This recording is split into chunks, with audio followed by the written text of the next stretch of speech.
use my walk, I'm a woman's man, no time to talk. Music loud and women warm, I've been kicked around since I was born. Now it's alright, it's okay, you may look the other way. We can try to understand New York Times effects on man. Whether you're brother, whether you're mother, staying alive, staying alive. Feels it breaking, everybody shaking, staying alive, staying alive. Ha, ha, ha, ha, staying alive, staying alive. Ha, ha, ha, ha, staying alive.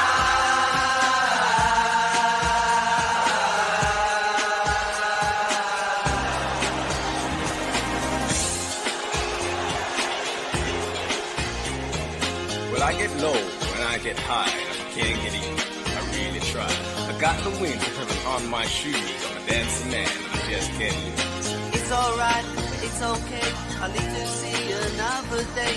We can try to understand the New York Times effect on man. Whether you're a brother, whether you're mother, you're staying alive, staying alive.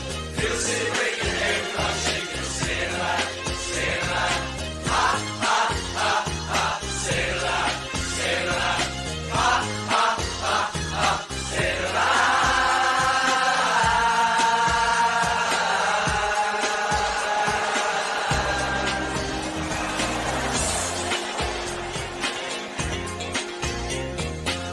Not going nowhere. Somebody help me. Somebody help me, please. Not going nowhere. Somebody help me. Cherries alive. Well, you can tell by the way I use my walk. I'm a woman's man, no time to talk. Music loud and women warm. I've been kicked around since I was born. Now it's alright, it's okay. You may look the other way. We can try to understand the New York Times effect on man. Whether you're brother, whether you're mother, you're staying alive, staying alive. Feels it breaking, everybody shaking, you're staying alive, staying alive. Ha, ha, ha, ha, staying alive, staying alive. Ha, ha, ha, ha, staying alive.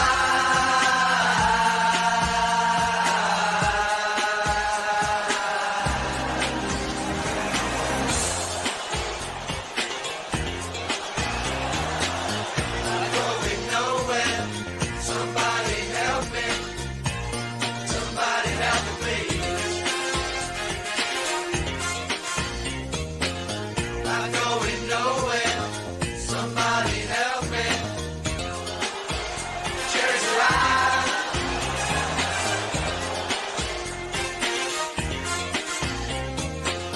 Not going nowhere. Somebody help me. Somebody help me, please. Not going nowhere. Somebody help me. Cherries alive.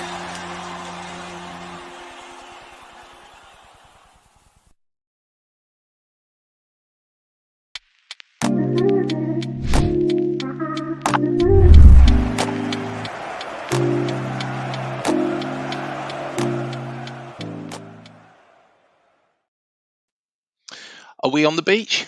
Not quite. To be honest, played a decent game against Manchester United, but a moment of brilliance by Casemiro was the difference, to be fair. Welcome to the Free For All show.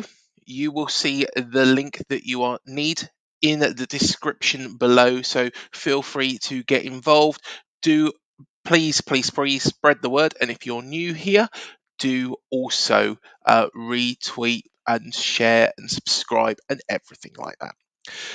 Firstly, we do have one man that is already here, but just some early comments. We have got Bond, John Bond. There he is. He is in the house. Welcome, John. John Hope, though, is also in the house. Hello, John. Hope you're well, mate.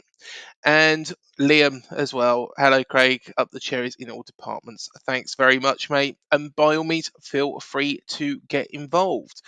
But this is a familiar face that you will recognise around here as well. We have got the one and only Manny. How you doing, Manny? All good, all good, all good. And I tell you what, I did say that I didn't know if I would come on, but I guess I had to make an appearance because I don't know if the next time you play, I'll be able to come on. But I tell you what, I was listening to that, and all I can say is that although Barry Gibb and his brothers were born on the Isle of Man, they would really have enjoyed hearing the South Coast club use that song. I mean, I suppose you lot was singing that when you found out that you were staying up, yeah? Yes, just a bit. Cherries alive. Cherries Cherries alive. alive, and Yeah, of course, bit of Ian my, Cox, bit of Fletch in there. my personal pick would have been Cherry staying up, staying up. Staying up, Cherry staying up. Oh yeah. I did remember recommending that, but yeah, listen, I think you've got to go for the classics, and that was a nice choice, I would say. Yeah, most definitely, most definitely. Matt will be joining us very, very soon. I think he is about, but yeah. Firstly, um, let's just quickly cover off the Arsenal game because disappointing, and it's fizzled out, hasn't it? Really. Yes, it has, and there really is nothing more that can be said. And I think a lot of my fellow fans have pretty much said that Arteta's lineup that day was a huge insult to the fans. Mm, It was awful, and we had no urgency, and we got what we deserved. But listen, I mean that it's you could almost say that it was as expected because we've sort of gone through the last few games of the season with a kind of torpor, if you will. We just didn't seem to have any energy, and there was an idea that when we lost to Brighton before we played them, the boys saw City give Everton an absolute thrashing, and maybe they decided, you know what, it's not worth trying to continue the fight, and it manifested itself in that performance that day and yesterday's game. And if that is the case, then shame on those boys. They should have known better. They should have fought at least for the fans who believed in them. And shame on the fans as well for leaving the Emirates Stadium before the end of that game. And the poor fans who travelled all the way to Nottingham were treated to that. It was awful. But I'll tell you one thing. Next season, your Bournemouth team, if you make the right decisions in the transfer market and strengthen your squad well, you could actually give us a run for our money and you could actually beat us. And you can clip this. there we are. I'm not Manny taking the has Mickey. spoken. I'm not No, taking the fair. Mickey. He is waiting backstage. He is ready now. Here is the one and only Mr. Matthew Harrison. How you doing, mate? Let's turn the mic off. Technical issue. We'll put it down to that. How you doing, mate? All good. Issue. Yeah, all good. Disappointed, obviously, that we didn't Yeah. get the win yesterday, but did we deserve a win? Probably not. Did we deserve a draw? I would say that would have been a very fair result yesterday. I But think we again, went as I'm toe sure, with them. well, yeah, but I mean, as I'm sure we'll discuss a bit later on, again, same old story, just not clinical enough, which is one vital point, one vital part I want to discuss a bit later on, but we'll get warmed up a bit first. Yep, definitely. And of course, just beside Matt as well, you will see a certain logo. And it's there in the corner, the TalkSport Fan Network we're part of. There it is. So, yes, we are for your listening ears on Spotify, Google Music, no, Amazon Music, isn't it? All sorts. So, yes, do check us out on all of your streaming mediums or podcast mediums, I should say. But we'll be here, as always, on YouTube as well. Quite an interesting fact as well, and I don't know if Sam mentioned, of course, we saw the lap of honour after the game. We also saw Neto and Marcus Tavernier pick up their awards, which I'm sure we'll come to as well. But we also had a chat with Mark McAdam, believe it or not. Do you know what? This is so funny. So we was chatting to Mark McAdam. I was, I couldn't spit out my words quickly enough. I was just like, Really? yeah, I know. But yeah, the thing was Eric Ten Hag decided to walk straight past us as well. Wow. Eric Ten Hag. But here is another thing: is Mark McAdam did think that the performance was decent, and we did match them toe for toe. But like you say, should we have beaten them? Probably not, but a draw would have been a fair result. Let's welcome in another guest, which is waiting backstage. He is a regular now. Hello, Liam. How you doing, mate? Good All to right. see you. Yeah, all good, mate. All good. So let's Yeah. get stuck into this game against Manchester United. So when you saw the lineup, guys, Yeah. what did you make of it? There's a few changes. It was a weird one, wasn't it? Of course, And Dongo Atara was dropped. No yeah. Rothwell. No Mm, Phil Bill. mm, Um, no Metham. Stevens mm, was on the bench. Um, quite a lot of changes that you would have expected to start, but I guess yeah. it shows the strength we've got in depth now with all these signings in Yeah. January. Yeah. Felt like a bit of a pre-season game to me. No, that's a fair point to make because Fair it did. We didn't really have nothing to play for. United had to cover us. Yeah. Well, yeah, Yeah. most definitely. To be honest, though, every place, because we've dropped a place now because West Ham beat Leeds today, every place is worth 2 to 3 million. And Mm, surely, the players have got to be looking at next weekend, not just because, in the aspects of fairness, mm, but also they've got to look at it and think, right, okay, we want to try and regain that place back. We want to try and yeah. regain that place back. West Ham, I believe, are at Leicester, aren't they? I believe so. Yes. Yes, Yeah. they are. So at the end of the day, a side who are really, really, really challenging to stay in the Premier League, that's not given that they will get win that game.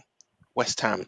So there is an opportunity to move up the table, but also you've got to look at Everton and what Everton have got left to play for as well. So um, you would think, are we going to approach that like a pre-season friendly game, or what are we going to do? Hopefully not. Make Yeah. them work for their spot in the Premier League. Well, yeah, most definitely, and that's what you hope, really, isn't Yeah. it? That we will, go out with a full strength team, you know, devoid of many changes, and go and try and win that game up at Goodison. To Mm, end the season on a high, to end the season on over 40 points, will be big. Um, that's the way we should look at it, and go from there. No doubt there's probably going to be some fireworks outside our hotel, isn't there, next week? It'd be nice to go out for a bang, go out with a bang, wouldn't it? It would. yeah. It's all about, um, you know, like you say, if we can get an extra place higher, then obviously it's a few more quid. Hmm. But wouldn't it be nice to cause an upset on the last day of the season? Yeah. Yeah, definitely. So, yeah, let's see what happens. But yeah, it's going to be Everton that have got everything to play for in that game. So hopefully we can go there and cause an upset. I'm just delighted that we're not going into that game, with ourselves something to play Yeah. for. Because I said to you, didn't I, Matt, after that Brighton match, I said I think that it's going to be a game where it's going to be between us and them. So it's great Mm, just to be out of that, and yeah. whatever happens really in that game. But we should go out, try and win that match, win the football match. That's the main Yeah. thing. Manny, of course, you have interest across the Premier League and you watch quite a lot of games. I watched the Leeds game earlier on, and for the first 20 minutes, I thought Leeds were excellent. However, after that 20 minutes, they just dived off a cliff. And I think that's been their problem all season. Everton, what should we expect them to be doing? Are they, similar? Because when we saw them earlier on in the season, I've got to be honest, they were the worst side I think that we've played. Yeah, You know, at the that time. Yeah, sorry about that. Go ahead. No, sorry, no, you carry on. Sorry. Yeah, because I was just about to say the frustrating thing about Everton for me is that aside from that freakish, jammy game at the Amex Stadium when they completely put Brighton and Hove Albion to the sword, it was that Everton team for the most part was flattering to deceive under Sean Dyche, and sure they were pulling off a few fighting results here and there.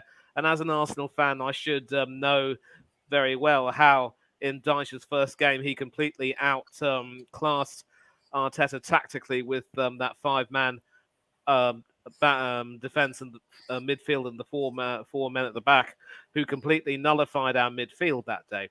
But then, of course, we crushed them at the Emirates, and then, we thought that all was forgiven.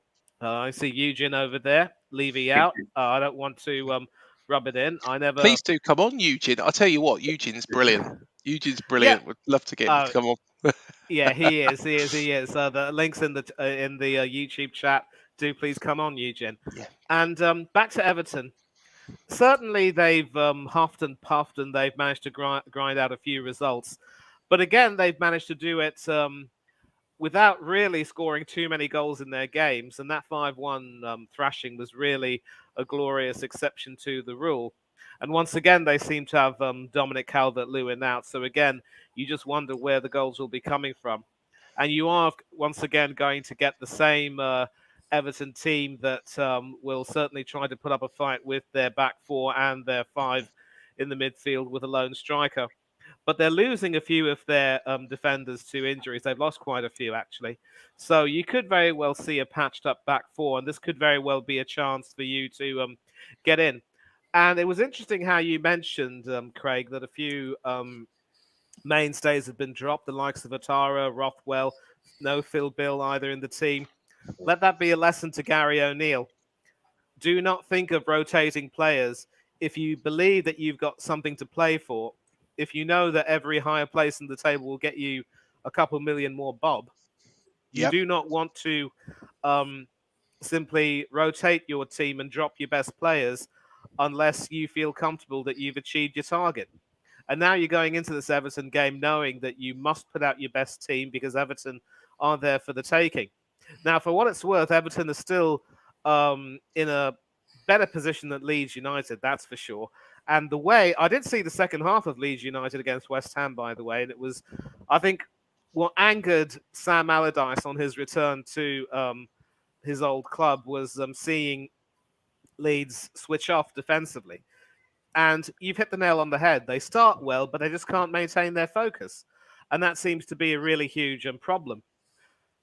And at least with Allardyce having come in, they're not conceding too many goals, but they're still making some pretty poor defensive mistakes. And the back four has been chopped and changed a great deal. They did make a good decision in dropping the goalkeeper Melier, who was making a lot of pretty poor mistakes and poor decisions, and bringing in the former FA Cup winner Joel Robles has steadied the ship a little bit, made some good saves today, but might be disappointed to have conceded the second goal from Jared Bowen, but not much he could have done about the third, given the rather parlous performance of his defenders. So while Everton are in a better position, they are also going to be fighting and taking it seriously. So if you win against them, if you beat them and cause an upset, that could ruffle more than a few feathers. I don't know who Leeds have in their final game. I'm going to try and look that up and see who they have. But they're also definitely going to, at the moment, Leeds have they are in got it. Yeah. Spurs, I think. Oh boy! So if Eugen comes on, he will have a lot to say, definitely. Yes. Yes. So please do come on, Eugene. I might actually just send him a message in a moment as well. Just a couple of comments actually on this Everton game. So Villa TV, Bailey, and Bailey is waiting backstage. I'll bring you on in a second. I think Everton will beat you and stay up, but I think Leeds will win and Leicester. But I think Everton will stay up, of course, if all three teams win, unless Leicester win tomorrow. If Leicester win tomorrow and then win their final game, they are safe because they have got a better goal difference than Everton at this moment in time. But of course, that is leaving things to chance. Well, they've got to take that chance, haven't they, Leicester, really, against Newcastle. And we do have another comment as well from Mark Collins. Good to see you, Mark. Please do hit the like, subscribe, bell button, and all that. If you are new here. On the other hand, if we lose, then Leeds will be relegated, which might not be a bad thing to do. So, I see that there's no love lost for Leeds from Mr. Collins. yes, yep, no Not love here, lost. To be honest, Very so true. I do agree with that. Yeah. So I there we know are. we want to win. No, we want to win, don't we? Exactly. Leeds' Yes. fate is in their own hands. What we do is we just need to go out there and have a good result. Yeah, most Yeah. definitely. Let me welcome him in. He is waiting backstage. He is an Aston Villa fan. Hello, Bailey. How you doing, mate? Big up, guys. Thanks for having me. Not a problem at all, mate. Pleasure as always. And decent result for you guys yesterday. 1-1 draw against Liverpool.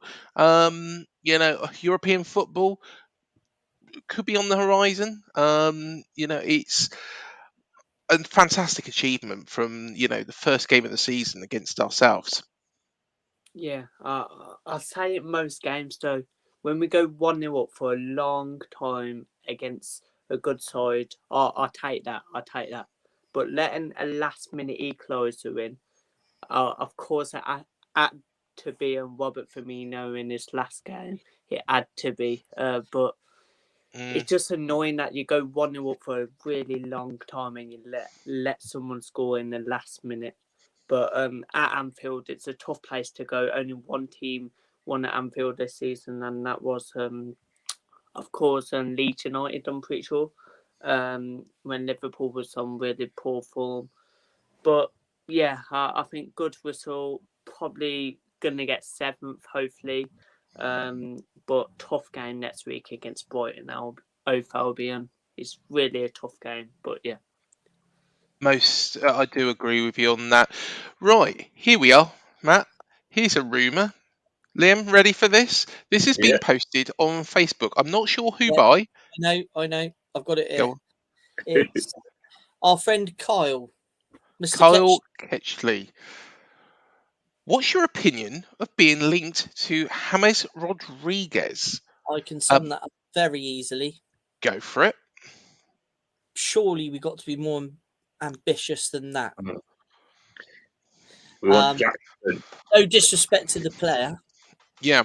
but with the kind of financial backing that we've now got, I would like to think we'd be linked with possibly younger and more hungry players than James Rodriguez.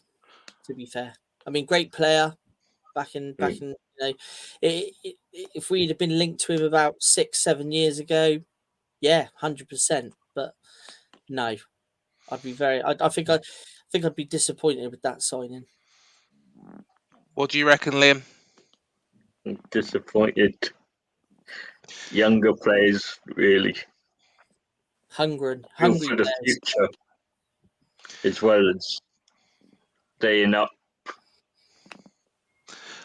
I can see, of course, he's got a lot of experience at the very top level. However, he's very injury prone, and I'm going to say something controversial here. If any Everton fans are, listening, close your ears. He's been broken by Everton. James Rodriguez has been broken by Everton, really, hasn't he? Do you agree with that, Manny? It's hard to Or say, is that really, harsh? because I mean, listen. I mean, it was. I recognise that it was 2 seasons ago, and I tell Mm, you what. Obviously, since the Everton season, he's gone on to play in Qatar, and then, of course, had a season with Olympiacos, and has just had his contract terminated by mutual consent, which makes him a perfect free transfer in theory for a number of other clubs. yeah. Although there is a chance that he might actually join his teammate and also relative David Ospina playing in the Saudi Arabian League. Um, I think what Mr. Harrison has said about him, obviously not having the hunger, I'm not too sure that's necessarily fair, to be honest. I take the point that he is a bit injury prone, and certainly, you don't want to run that sort of a risk. Bringing a player like that into the Premier League, which is going to be exceptionally physical, and there will be some doubts. But you take a look at his figures, and for an attacking midfielder and a winger, he does score you some goals. I mean, for 29, 85 league appearances for Real Madrid, and certainly he's scored a few more in Europe as well. And then 26 in 90 games for the Colombian national team. Just less than a goal every 3 games. That's not small potatoes. Has his appetite been dulled? Maybe, but players like Rodriguez will certainly want to have a move to a new environment to sort of try and shake themselves up and maybe help them rediscover the hunger that they've had, that they had probably lost for the game. And of course, Colombia failed to qualify for Qatar 2022, but he is still expected to play an important role for the Colombian team. So he needs a decent club. And, it's a sign of how ambitious Matt is that he says he doesn't want Rodriguez near the club. Can I just quickly intervene here? Sorry, Manny. By all means. All means. I've just made a right mess up there. I was getting mixed up. I thought you meant that Rodriguez that used to play for Burnley and West Brom. Jack Rodriguez. Oh. So I'm going to take back exactly what I just said, right? And I would bite your hand off probably to have him, even though he's been injury prone. But I mean, if you can get him playing to the best of his ability, what a player! That is what I should have said. But I thought we were talking. Who's the other Rodriguez? What's his first name? What's the one I'm talking about? Jay Rodriguez. Jay Rodriguez. See, same letter. Yeah. I'm just thinking, what do we want him for? Let's be more ambitious than that. I mean, mate, listen, I'm pretty sure that Craig said James Rodriguez because that's normally how his name is pronounced. Or did you say James? It's only when you said Real Madrid that the penny dropped. When you said Real Madrid, I was like, that's the Colombian guy.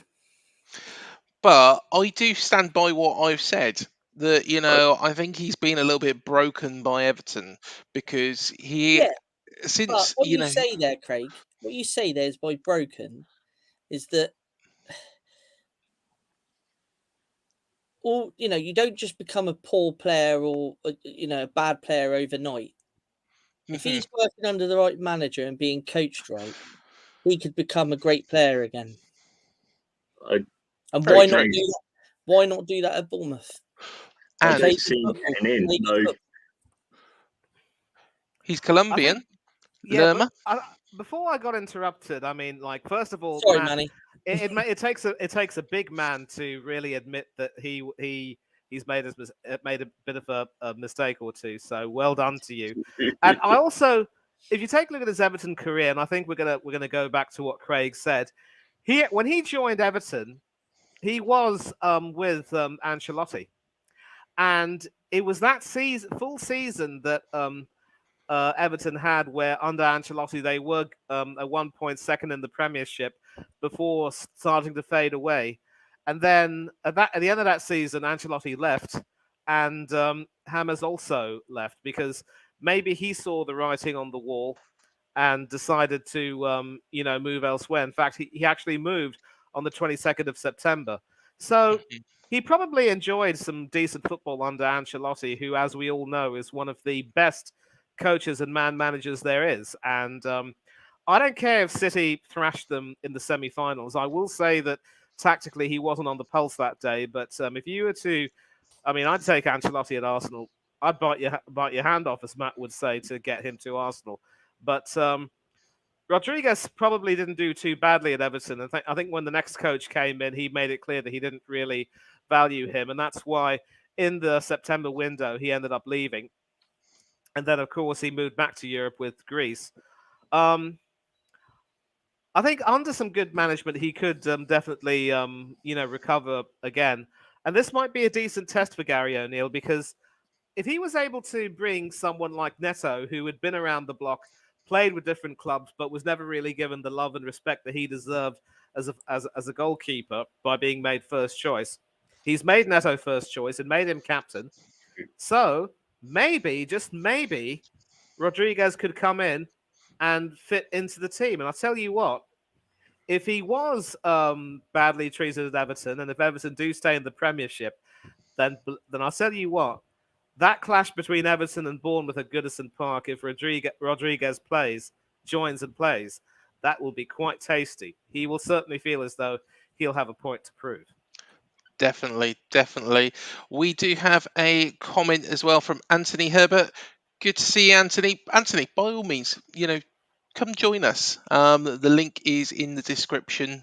Come jump on if you can, mate. Big up, lads. How big can Bournemouth be next season? And also, do you have enough funds for next season too? So, of course, we got Bill Foley. Bill Foley has got lots and lots of money. He's actually come out about the stadium, but I'm sure that we will cover that in a bit as well. We'll cover that towards the end of this show as well, because he's made some very, very interesting points since we last spoke, and something that's quite exciting as well. So he's also on cherry picking as well. Our details about, there it is. Look at that.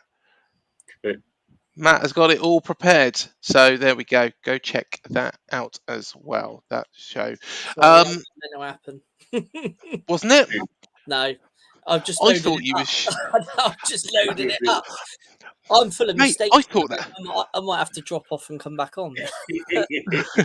Mate, I thought that was brilliant. I thought, look, bosh, there it is. I mentioned something, and up it pops. There we go.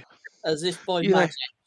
Let's be fair, Philip Schofield and Holly Willoughby couldn't do that, could they?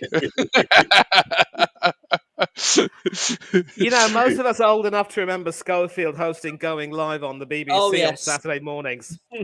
I mean, I never thought he'd make the move to ITV, and I think, he needs to move on and have a new challenge in his life, to be honest. Yeah, there we go. We even debate TV presenters leaving shows on air. I know. What would Gordon the Gopher do? Right, okay, move on from that. Let's. I'm waiting for Gordon the Gopher to pop up.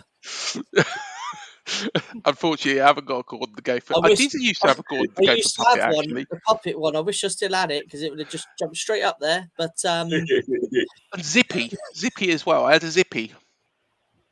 Brilliant. Oh, Zippy George. He was fun. Say that though, you could pass off as Bungle, Craig, couldn't you? Oh no, don't start that. That's going to be my new nickname. Hello, Chris from Leicester Till I Die. Hello. There we go. There's a new nickname for you. And at the end of the day, you're probably going to call me that till the cows come home. Well, till the cows come home. He's going to start going on about Paddy now. Bungle. There we go. Well, you can only probably call me that for one more game, because you'll be focusing on Plymouth next season. Nah, hopefully not. Ooh, drop the mic. Shall we get back to the Man United game? Yeah, let's. Yes, let's go for it. So, it was defined by one goal, wasn't it, really? And a big goal. And that was from Casemiro. And I think you've got a slide of that, haven't you? That exact moment. In fact, the thumbnail is the actual goal as well. There we go. Yeah, I mean, let me just get rid of them. You got to give credit where credit's due, no matter who you support. But I mean, what a world-class goal that was! Honestly, mate, it was absolutely outstanding. Neto had no chance. The ball was flighted to Casemiro, wasn't it? Perfectly. Yeah. And then one of the players. Oh, he did that. I can't. It's one of those moments where you can say, nobody was at fault. No player in our colours was at fault for that goal. No, not really. I mean, it's a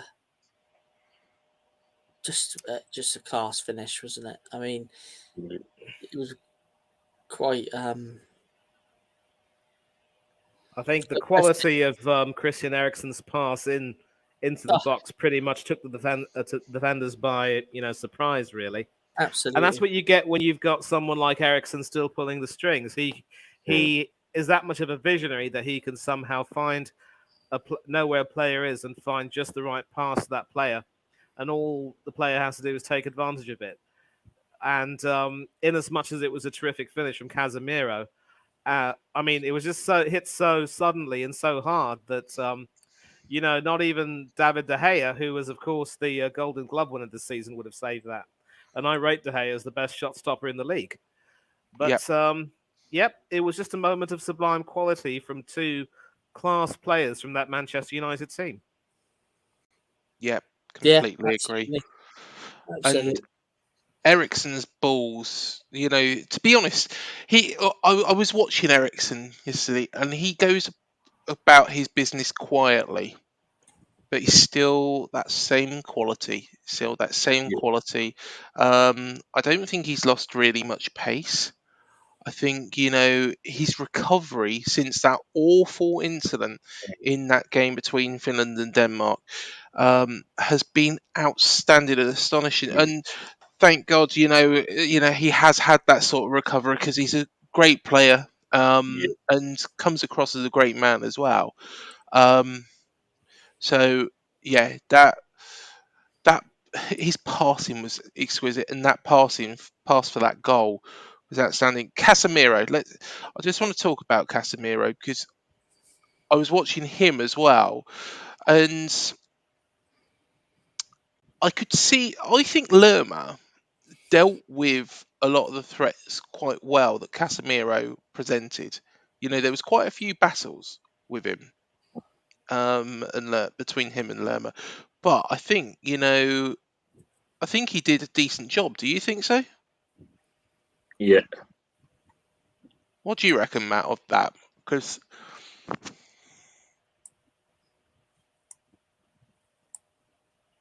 hello, Matt.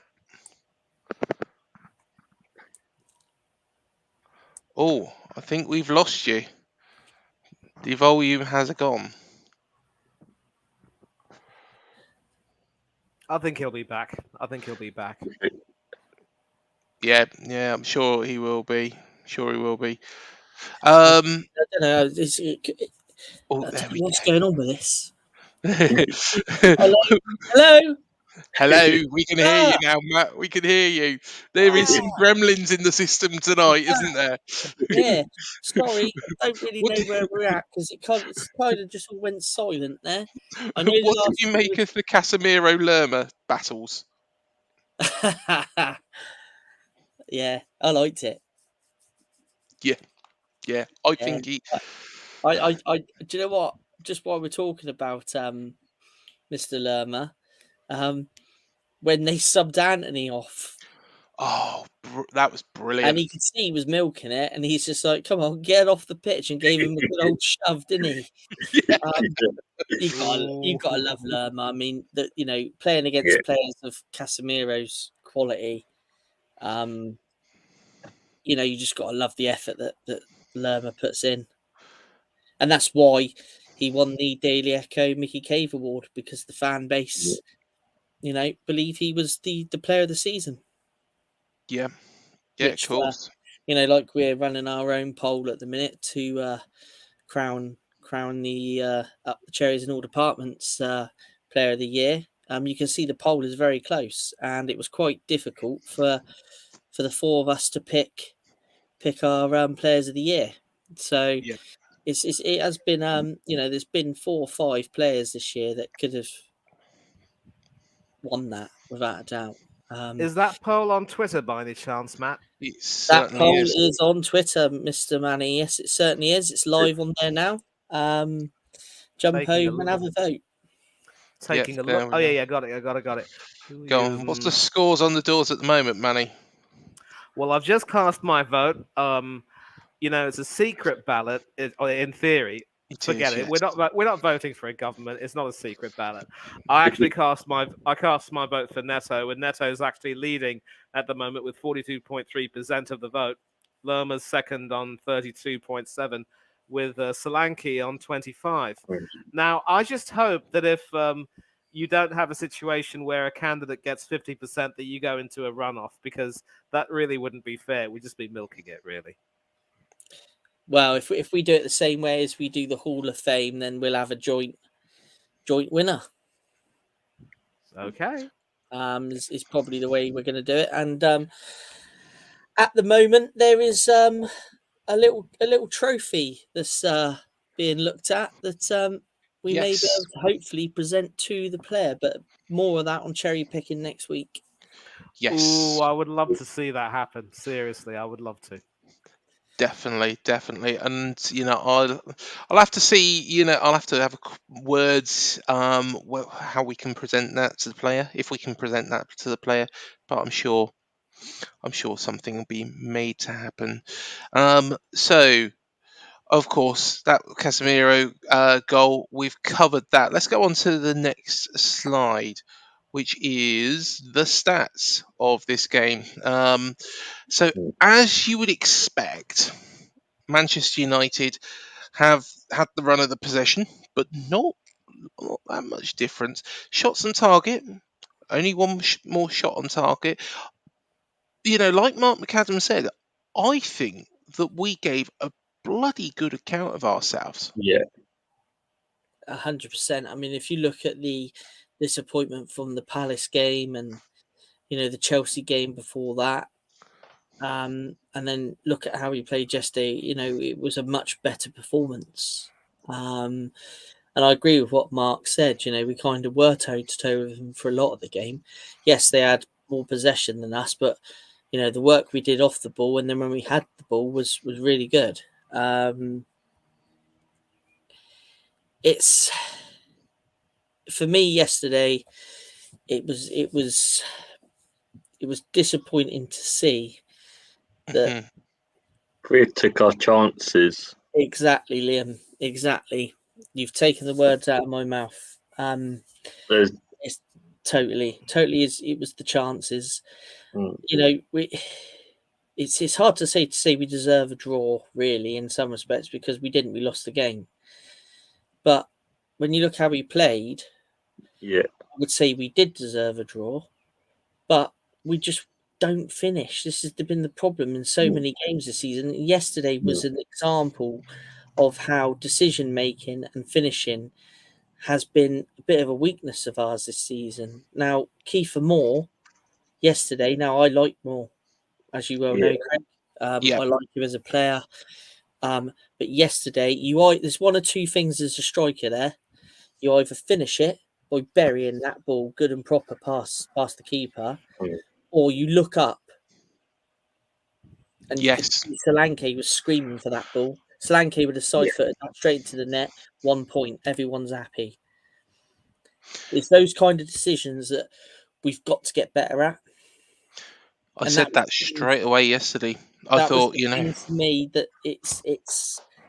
that is where, if I'm Gary O'Neill, that's the kind of thing I'd be saying to my attacking players. This is what we've got to get better at. You've got to make the right decision. You have got a split second there to make the right decision. And the right decision there, in my personal opinion, would have been to put the ball across. Yeah. On the deck, nice side foot in for Solanke. Yeah, every striker wants to score a goal. I mean, I know Keith was probably, really wanting to get on the score sheet. I can understand that, but sometimes you've got to think of the team and the overall result. And maybe it was just a split decision that Keith made, which was incorrect. Everybody makes wrong decisions, but Yeah. I think that cost us the point yesterday. I really, really do. Yeah, completely agree. And that was the first thing that I thought when Kiefer was running through on goal, and it was a one-on-one opportunity. Pass it to Solanke. Go for the easy. David De Gea is a very, very good goalkeeper. There is no doubt about that. And he showed that. He showed that yesterday. But at the end of the day, because of how far he had come out, if Kiefer Moore had squared that ball to Solanke, De Gea would have had no chance. Would have had no chance. It wouldn't have been his fault, but he would have had no chance of stopping that ball. No. Unless he's Superman, which he's He's not. a great He's keeper. I mean, he would have quality keeper. he would have to make some steps across to reach that properly. But yeah, I mean, I don't know if Manny. Let's throw it to Manny. Did you see it, Manny, at all? I might have to take a look at the highlights of that game. I do remember seeing the goal. I'm going to take a look at that and see that and give my opinion. But I think what Craig has said is quite spot on. It's sometimes in those moments that if you see a player in a better position, the football etiquette, team etiquette dictates that you play the ball, easy ball, you pass to the man in the best position, and when you play for the team, you will get your chances. You can't just afford to, think of yourself at that time. You've got to play the situation and see who can handle it better. And I think if Moore is responsible for not giving it to Solanke at that particular moment, and I might see that and have my opinion again. I think it's just poor form, really, and that's another reason why. Kiefer Moore is a fine target man. But does he have that ability to really contribute to the link-up play the way someone like a Harry Kane would do? Do you know what? This is what my big problem is with Kiefer Moore, and I'll throw this out there in a second. But if he had squared it, Solanke, to make sure that he could bury it, just take 2 steps to the left and fire it past De Gea. He would have had no chance because it would have gone a little bit further and just played it straight in. De Gea would not have got back for that. Because he's let it slip a little bit more, rather than shoot, taking that opportunity, straight first time. Let it go, just 2 steps across, fire it in. But this is the problem with Kiefer Moore. I think Kiefer Moore is a good target man, like you say, Manny, but I think he's at this level, and I know he scored the goal to get us into the Premier League. I think he's a little bit too slow.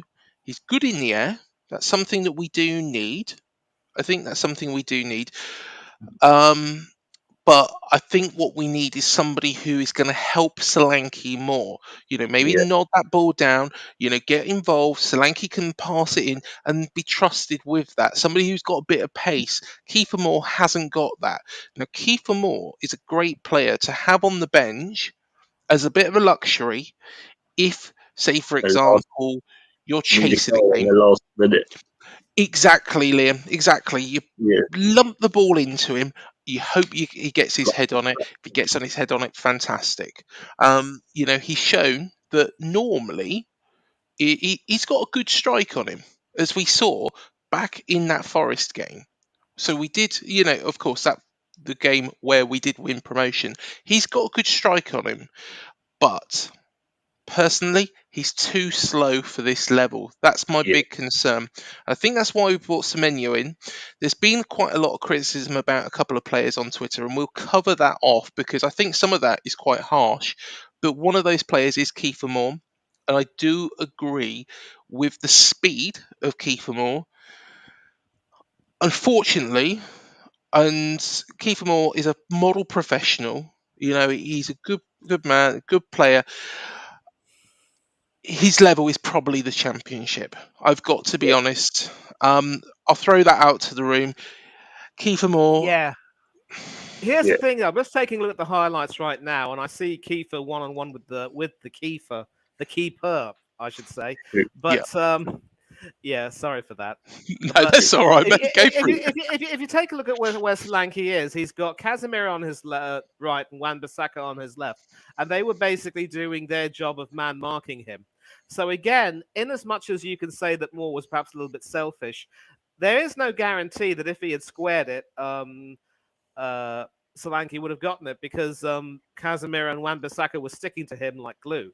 Now, had Solanke been, at least like a yard or two ahead of his ahead of those two guys, then maybe we'd have a point.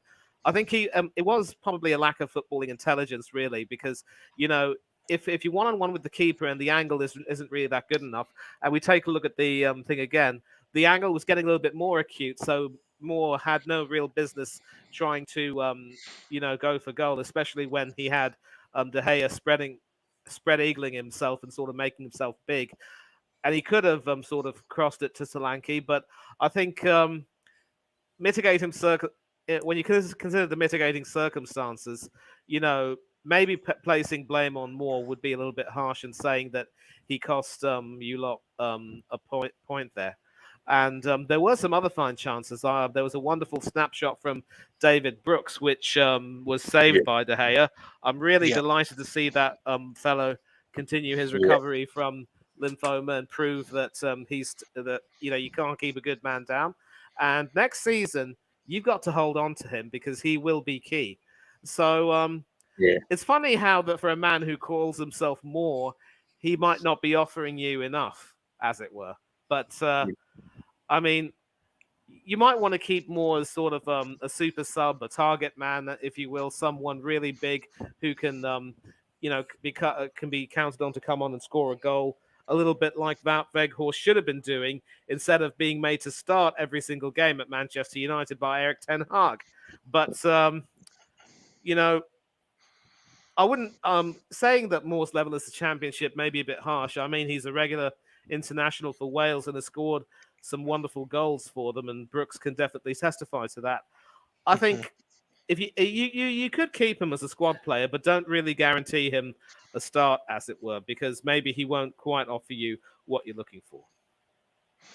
Yeah, I think that's a great point. What you say there, Manny, about Brooksy. I've said to Craig, he's going to be like a new signing next year. If he has a good pre-season, I can see him being like a new signing for us. I really can. And to see him start yesterday was wonderful. That's great. And let's hope he gets back to his best, and which I'm sure he's going to. And he'll be back in the Wales squad and he'll be on fire for Bournemouth, hopefully. In terms of just touching very quickly back on Kiefer. Yeah. In fairness to Kiefer, the way he plays is the way he plays. When you look at the player, do we play to the player's strengths? No. No, we don't. And this is the thing. So for me, I mean, I will defend Kiefer in some respects because I think Kiefer would be a great player to have on the bench, but there's no good bringing him on if we're not going to play to his strengths. Now, for someone like Kiefer, if you look back to the Chelsea game, the way they whipped the ball into him, yes, he did miss it. It was a bullet header, but he did miss it, but he was suffering with concussion at the time, apparently. But normally, like Gary O'Neill said, he knew something was up with Kiefer because Kiefer don't miss those. So we've got to play to his strengths. There's no good. It's right to criticise players. Like, everyone has an opinion. We all respect each other's opinions. But for me, I think, going forward, I would personally keep Kiefer. And like Manny says, probably not guarantee him that he will start. But if we're going to use him in the game, we might have to adapt a bit of the way we play to go a little bit more direct, especially when we're heading towards goal. It's no good keep passing the ball around the box. We need to get the ball into the box to someone like Kiefer to get the ball on his head. Yeah. Do you see what I mean? Mm. Absolutely. I mean, that's just my personal opinion. But like I say, like you touched on, who did you touch on, Craig? We brought in who? Sorry, Of course, Semenyo. but I don't see that as an answer. I think Not Semenyo's very too much like Solanke in a way, but is he Yeah. more? Is he the answer to score goals? I mean, we talk about a lot on these free for alls after games, and usually it's usually sometimes we're criticising the defence mistakes, or we're saying we're not clinical enough. So is he the answer to a 15, 20 goal season man? Well, that's the thing at this level as I well. don't think. There was questions. There was always the question from me whether or not Solanke would ever be a 20 goal a season striker. He proved me wrong on that front, but he's one of those players that will bring other players in, and we will score goals from midfield, like Billing, Lerma. Players like that will get involved. Um, but I think, if we had an out and out striker, somebody who is a target man with a bit of pace, this is the concern from me. I think Kiefer Moore is that player that you bring on for the last 10 minutes, you chase the game and you get it on his head. You You know, go direct.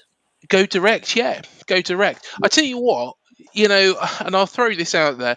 Of course, we're playing them on next Sunday, and we will be doing a watch along for that as well, won't we, Matt?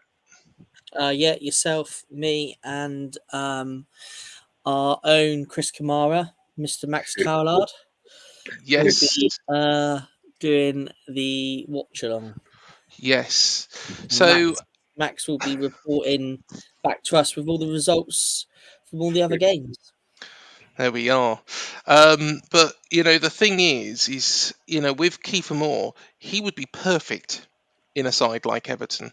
A team that are long, direct, get the balls into the box. He would have been perfect at Burnley. We don't really play that way. We don't play to his strengths, like everybody's said so far. And yeah, I think we need something a little bit different. Paul from Oz, good to see you, Paul. Thank you for joining us again. Keeper couldn't get a run of games consistently, makes a difference to a striker. That's also a good point. Very, very good point. But the thing is, for me, on that front, is, and what I would push back with, is if Kiefer Moore just played up front on his own, would he be? I think we'd have to change our style. I think we'd have to change our style a bit. Don't get me wrong, I like Kiefer Moore. He's a good player. He's a good target man, but we don't play to his strengths here. I will mention another player in a moment as well, but we'll go through to the next slide, who has also been criticised on Twitter, and this is a weird one. It's a bit of a Hold on a different minute. one. We haven't done this yet. Exactly. And yeah, I'll tell you what, let's do this firstly, and then I'll cover off the player who has been criticised. So, any objections to those scores? Uh, I would say, considering yesterday's game, I would say they're probably fair scores. Kelly for me is a player I like to talk about a little bit further on. And I thought he did a good job yesterday, but we'll cover that. We'll cover that then. But yeah, I would say it's fair scores unless anybody else wants to chip in and have a I say. think I think so. I think Senesi could probably be a little bit higher. Had that great chance at the end. Seemed a bit of a rock at the back. Zabanier looks very good as well. Maybe should be a 7. Adam Smith. There was points in the game. I think he had a good game. I think. Don't get me wrong. I think he had a decent game. But there was points in that game where I just thought, and it was where we got nearly caught at the back, and Manchester United come at us at such speed, and Adam Smith looked like had completely lost the pace. And it's a shame. It's a shame because he's been brilliant for us. He was pretty much forever present in our time in the Premier League last time round. I just think that, unfortunately, like all players, I think age and speed has caught up with him a little bit. The speed of the Premier League is always getting quicker and quicker. And I think it's caught up with him. I think that's why we will look at the transfer market, and of course we'll probably talk next week more about the players that are going to be out of contract, because I've got a list of those as well. But yeah, the one player, firstly, before I go on to this player that has been criticised, what do you reckon, Liam, of that? Cook didn't really do much for me. Mm. I would have put Rothwell in for Cook. It's interesting you say that, because that was just the player that has been criticised on Twitter. Matt, what did you make of Lewis Cook yesterday?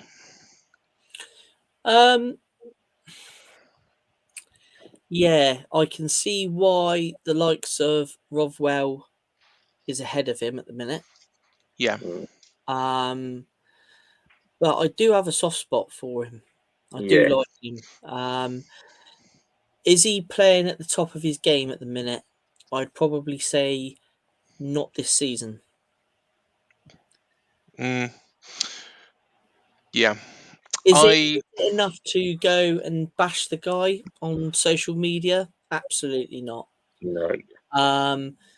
But like I've said on here before and on cherry picking, and that someone doesn't play at England level, which he has done in the past, and suddenly become a bad player. Agree. He's possibly. Is he a bit lost at the minute? Is he not happy with the game time? Is he not doing enough in training to put himself on the team sheet? Sorry, there, Lee. Really. Sorry. I don't think he's up to full fitness, really. Yeah, that could be a good point, Liam. Definitely. He's a good player there. There's a good player there, no doubt about it. There's no doubt about it. But just in my personal opinion, I would say he's probably off the boil a bit. I think he's still nursing something, and there's been, to be honest, there's been some quite harsh tweets with regards to Lewis Cook. Some tweets that I wouldn't want to repeat here. There's also been some tweets that are a little bit more constructive, and I think, personally, from my point of view, I think he's a little bit off the pace. He's not really had that much game time. I think he has shown there is quality player in there. He showed at times yesterday that there is that quality. I think he's probably frustrated as well. But the comments, Gavin Peacock Skillet, Korzikov on Twitter, I would sell Lewis Cook in the summer. Hope to recoup around 5 to 7 million. Dave TCM 17. Very sadly, I have to agree. Injuries have ended his chances to be an absolute top level player. That's probably fair. Fair point. When you think about it, Craig, because the injuries he has had, and for him to come back to, like you say, if no one's seen the documentary, then watch it. It's a real eye opener. On AFCB TV. So that's a very good point, Craig. Maybe these injuries have prevented him from becoming, a top class player. I'm just Yeah. watching that tweet right now, actually, and the messages that have come in. But there are some people who have actually made it very clear. I mean, the AFBC fan page has just said maybe he hasn't had a good last few months, but in the last 4 months of the previous season, he was unbelievable and actually Yeah. started well this season before the injury. And Yeah. this is one of the reasons why I do not really like football Twitter at the worst of times, because you get a lot of people who have these sort of sudden takes on players after maybe a few good games or run of a few good games. We hail these players as the best thing since sliced bread, and then when they start to have a run of maybe with 2 or 3 games where they don't quite live up to those heights, they get all sorts of brickbats thrown at them, and they're just you know told that they're not good enough. Lewis Cook is one of those players who has also been a terrific servant to the club for more than a Yeah. few good years, and he deserves a lot more respect than what he's getting. And I'm sorry to say this, but a large number of these fans who have been critical of Lewis Cook recently, it might not be a coincidence that several of these fans have been quite critical of Gary O'Neill as well. So, to be frank, I don't think any of them should be taken seriously. And Gavin's let me just take a look at what this Gavin's Gillette. If you choose to come at me, I'm also on Twitter, and I'd be more than happy to debate with you on this. But I would say, as Matt has said, that destructive criticisms of any players is really uncalled for. And at the end of the day, as long as Bournemouth are safe and you've achieved your target, and Craig has made it crystal clear that he thought it would go all the way to the last game of the season, but to be safe by Crystal Palace is wonderful. Yeah, I wouldn't necessarily be so, facetious as to say that it's an overachievement, but Mm. it is something that at least will give us a little bit of, will provide some cause for relaxation and maybe a little bit of cause for, some thoughtful reflection. And look, now that you're in the off season, it's a time for players to recover, a time for clubs to take stock of everything. But you do not just make a decision like that on Lewis Cook, who served the club well for Yeah. so many years. And I'm Agree. sorry, but some of these, I mean, if it's purely for football reasons, if you want to criticize the way he's played, that's fine. But to demand that he leaves is utterly ridiculous. Now, I can be harsh with my criticisms on players for the Arsenal team, including one or two that you lot may know personally. But I wouldn't necessarily say that they should be sold um, because they're simply not good enough. I mean, I'm at least fair-minded enough to say, look, give them a chance or two, and maybe they'll come good. But then if they don't, then they should leave. Yeah. With the manager, it's a different story because I think, given that he's been in the job for quite some time, has had a lot of backing, unlike his predecessor, and has shown that he doesn't really have the in-game management to respond well to difficult situations. I don't want to see him at the club for too long, but he will be sticking around next season. But some of these players who have performed quite well have really been given a lot of stick. And even if I've given stick to one or two players, I am fair-minded enough to acknowledge that they have been good for the most part this season. If there have been some players who haven't performed well, they deserve all the criticism that they can get. But saying that some of them should be binned because they're not good enough when there is no cause for that, really, it's utterly ridiculous. There's people like them who put the twit in Twitter. Yep, I completely agree. Yeah. I think Yeah. personally, there's people putting on there that, oh, well, Leeds will go down, so they can have him back. Personally, I think he's always worn his heart on his sleeve. He's a lovely guy, Lewis Cook, and I've met him personally on a number of occasions. And yeah, I think, to be honest, there's a good player in there. He just needs to get his strength back. The summer is a great time to do that. And as Paul from Australia said, yeah, he has recently signed a new contract, hasn't he? I think the contract Yeah. expires 2026, but you can correct me on that. Just a couple of comments as well before we move on. Big up, lads. Poor Lewis had a bad season, seems to have lost his way. And just to comment on this from Paul, for when he did his sliding tackle and got booked, it was harsh as he played the ball, but was deemed out of control. Needs to alter his game. I got to be honest. When I saw that sliding tackle, I was like, "Ugh," because it did look, full on. But when you watch it back, it's not as bad as originally thought. I did think for a moment, oh dear, he might be in trouble here. Liam, you do have a comment as well about Zabanier. Yeah, I thought he played quite well. Yeah, I think Yeah. there's a good player in there, mate. Yeah. Yeah, definitely a good player in there, and I think you might see him become a bit of a fixture next season amongst that defence.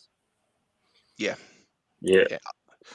I think he's back to full fitness as well, isn't he? Yeah, which is good to see. And Mm. there was some other bits going around as well about a couple of players why they weren't part of the squad yesterday. Should we just quickly cover that off? Yeah, go for it, Matt. Yeah, go for it. So Phil Billing and Joe Rothwell missed yesterday's clash. Yes. And Gary O'Neill does explain why with the Daily Echo. He told the Echo that Phil was a very late dropout. Phil was sort of last night this morning. Joe Rothwell has been managing sort of an issue for a while. She's been playing with. One of the benefits of us getting to 39 points so early has meant that some of my boys, like Anton, Simone, Joe, to start getting some work done and have some extra time to make sure that they're ready for the 1st of July. Obviously, it's a short summer, so it's important that we give them enough time to get up to speed for next season. So it looks like that obviously Rothwell's been carrying an injury for a while. Yeah. And they've obviously taken the decision to start preparing him probably for surgery or whatever he needs to have. Hmm. I hope it's not a sign that that Phil Bill's going though. There has Yeah, been some rumours about that. because Yeah. he doesn't actually touch on anything with Phil on there. He just says it was a late dropout last night and this morning. So but there's no reasons to what the dropout actually is. So there has been rumours circling about Billing's future. So it would be interesting to see. Is it a case that the club sell him to make room to bring someone else in? All that will obviously come to light between now and the summer. So Surely you'd get rid of Pearson or Macondes. well, actually, there's been some news on Macondes which we'll be discussing in Cherry Picking on Friday. Yes. There's been some news recently about him and his future. So the guys on Cherry Picking will be discussing that next Friday. So that's probably one you want to tune into, Liam. Yeah. But yeah, so that's the reasons why. Because obviously, like you said, Craig, at the beginning, the starting lineup looked quite different. Yes. And not quite what we expected. So that clears up a couple of reasons with a couple of the players. And don't get me wrong, I want Phil Bill to stay. But, and yes, we've got Bill Foley. Yes, he's got money. Yes, we've got, can invest in the summer. But every player is still got their price. Every player, if we get a ridiculous offer and, what that offer is, or what that ridiculous figure has to be, that is really up to Richard Hughes and Neil Blake to decide. Like I say, there is the element to accept that and then invest that back into side, because Bill Foley, as much as everybody thinks he's got an endless pot of gold, there is an end to it. There's an end to Todd Bowley's as well. There's an end to every chairman's pot of gold. Yeah. But at the same time, I'd like Phil Bill to stay, but if the price is right, we've got to accept it, and we can then invest that into other players. Lerma is a whole different scenario to this, because Lerma is out of contract and walk away for free. So that's why, if Lerma, if we can get him to sign the contract, brilliant. That is, absolutely amazing. But Phil Billing, if you look at it this way, I don't want him to go, but he's not at the end of his contract. He will carry a fee. And what that fee is and what's acceptable by this football club is a different thing. Lerma, I want him to stay, 100% because he can walk away for free. I'm hoping that we'll hear some news. I was hoping, to be honest, and a bit disappointed that it wasn't announced, but I was hoping that maybe something was happening in the background last week and was going to be announced to Raptors at Dean Court on Saturday. But yeah, unfortunately, we might have to wait a bit I later. think that saga's going to go on for a little while yet, Craig, to be fair. Yeah. Just very quickly, can we just touch on this comment here? Yes, Personally, I think they would be my starting two for the defence next season. completely agree. Completely agree. Don't know how long this one is. I don't know how long Phil Bill's contract is. I can have a. I'm You going got to that try. spreadsheet there. I am going to try and find it actually. I have Let got me. it here to hand if you can't find it. There we are. I did have, and to be honest, this was going to be one of the points. I've got it. So Phil Billing is actually out of contract next summer. So summer of 2024, his contract expires. Lewis Cooks is 2025. We'll cover that in a show.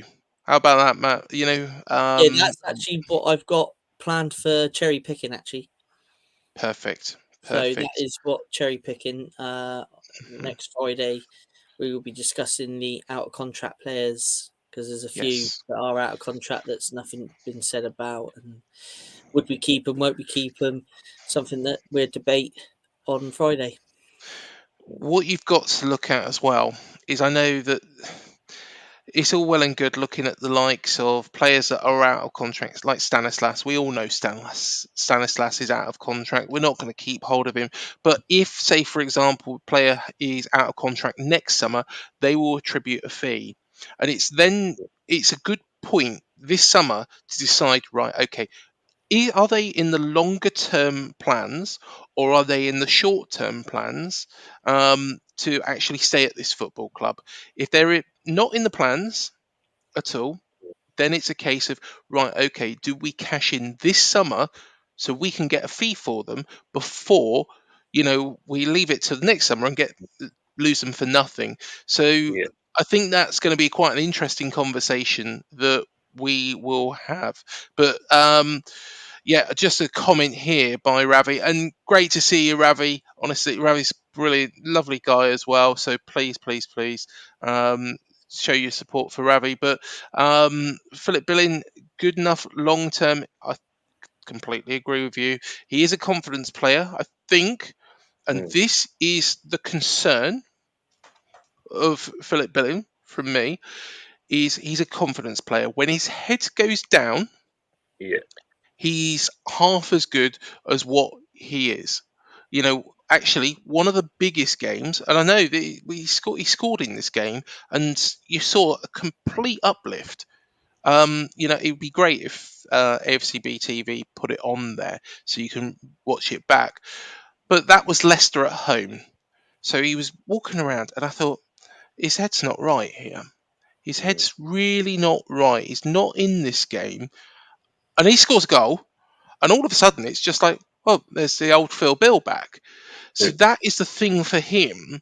If he leaves this football club, for his own career, and, if he's watching, this is my advice, is just try and work on that confidence thing. Just keeps reminding yourself you're good enough, because that seems to be his problem. I think, he's a talented player, but when his head's down, it just doesn't seem to be the right player. It doesn't seem to be the same player, I should say. Yeah. Yeah. But yeah, I think it'll be a shame to see him go. But it would make sense based on what I've already said, and Paul from Australia agrees with that as well. Should So we get back on the United game for a little bit? There's a few more yes, bits to. I've deviated away, haven't I? Again, Matt, do Yeah, tell me off. that's why I'm here to bring us back on track. He's here 'Cause to keep me obviously controlled, Liam. you're starting to talk about stuff that we're discussing next week. So There we are. Just before we move on, that's other also a clubs very on your good point. previews seem to fear him. Yeah, very true. I don't know what you both thought of this yesterday. You and Liam. Max is here. Should we just bring Max in at this point? This could be a good point. Bring Max in, who obviously did our Yes. watch along yesterday. Here we go. Yes, Mr. Maxwell. Here we go. How you doing, Max? All good? All good? Yeah, I'm good, thank you. Excellent Well done stuff. on doing the watch along yesterday, mate. Hey, Well done on doing the watch along yesterday. yeah, you're welcome. Yeah, And don't forget excellent. your services are needed for next Sunday's watch along as well. In fact, what I'm going to do is we will just hold fire. Chris Kamara. So Max is a new Chris Kamara. So next week, Max, you will you do us a favour next week. Yeah, sure. You like to join us with the watch along? Yeah, it's fine. Yeah, We'll be kicking off yours? at no, from where you are, you'll come in on the screen. Okay, yeah, cool. Yeah, and you'll have the special job of updating us with all the other scores. Yeah. But Max, when you do update us with the scores, you have to do one thing for me. Mm-hmm. You have to just shout at the top of your voice, "Unbelievable, Matt! Unbelievable, Matt!" What's happened, Matt? What's happened, Chris? What's happened? I'm not sure. I don't know. Yeah, I know. Did you see my reaction to when United scored? Yeah, Did you watch it back to my reaction when they scored? Yeah, we did. Anyway, Yeah, Max, it's perfect you've just come in here before you carry on. All right, because we're just going to talk about this for a little bit. Now, I put it to Craig and Liam and to yourself. What did you think yesterday?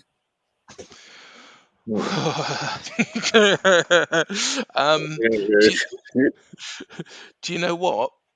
The guy that was sat right beside me was fuming about the linesman, and he had every right to be.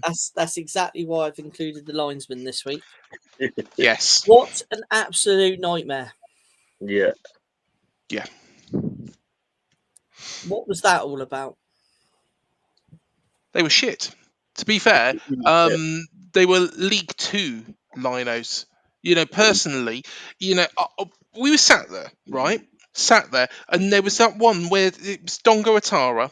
Dongo Atara has had the ball knocked away from him. It was as clear. I'm sorry, I'm going to swear. It was as clear as fucking day. It was clear as day. Yeah. The ball had hit. Was it Anthony? Was it Anthony? Yeah. Not Jaden Anthony. Manchester United's Anthony. Knocked the ball off Atara's foot. Our throw-in. No, the linesman has given it to Manchester United, and I'm sorry. That, to be fair, I could go down to Branksome Rec and go and watch a Sunday League game, and I can tell you what, that the linesman probably wouldn't make a mistake like that, and if they did, the referee would then turn around and say, "Oh, hold on a minute, I've just been watching that. Actually, you got that wrong. It's that way."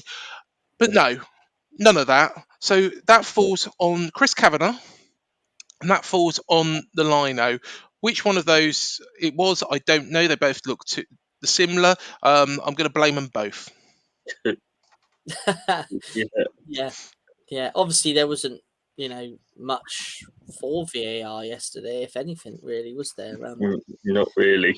So there's not No. much that we can debate about the VAR refereeing yesterday. What about the ref? If you were scoring the ref yesterday out of, say, 5, what would you have given the ref yesterday? 3. -5. I'd say. Did you say 3, Liam? Yeah. Yeah, I probably would agree. Yeah, I would agree with that as well. I thought the referee was poor. Max, I tell you what, you like to talk about VAR. I mean, if and the referee. referee was poor, I'm going to make surprised you it full wasn't. screen for this as Can I well. Go just on, you say- tell everybody. Go on. Can't believe that. I tell you what, right? I've never seen myself this big on the screen, right? If the referee, right, was that poor, I'm surprised it wasn't Craig Pawson because he's bloody poor. Right, anyway, talking about. Well done, Max. Just got to tell you, what's the question about VAR? What's the question about VAR? Yeah, what did you want me to say? What was it? No, I ain't got one. I ain't got one. Go on then, Craig. Well- What's your question? Well, of course, we've been going on for now 37 weeks. Well, not quite 37 weeks because, of course, but 37 games, and we still haven't got an effing penalty, have we? When we should have obviously had some penalties during this time. Now, are we going to get one at Goodison, or are we going to go the whole fucking season without a penalty, Max? I think we will get one at Goodison because Bloody hell! if we're beat, if we're beating Everton, yeah, and they need points, which they look like they really are going to need points, considering the West Ham and Leeds game, because it's both top close down there at the bottom. Basically, we're beating them. They're probably going to get dirty because then they'll probably give away a penalty. I reckon we'll get one. But do you remember last game of this season when we got relegated? We got a penalty against them. We did. We did. So you never know; it could happen again. But Wonderful I would like to know Max. if we are going to hold a new record for the only team that's not received a penalty in the Premier League since it started. Because I don't know if we're going to be a new record holders of not having a penalty all season. No, fair enough, mate. Fair enough. But do you want me to take you off at full screen now, Max? Ideally, please, yeah. I don't mind. There we are. I'll take that pain away from you, Max. You enjoyed that? I've never seen myself. I'm watching myself on the TV here with the volume off. So. Oh, are you? Yeah. Oh, mate. Look. Oh, look at that. There we are. Are you at home, Max? Yeah, I'm at home. Yeah. Right. Right. Should we just have a look at this next one? Be interesting to see what Manny thinks as well. Go on.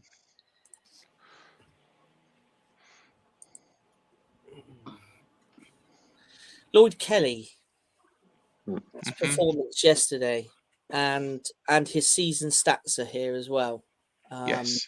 For his attributes. Now we all know that there was part of the season where Lloyd. I suppose we were all on his case. We've got to be fair.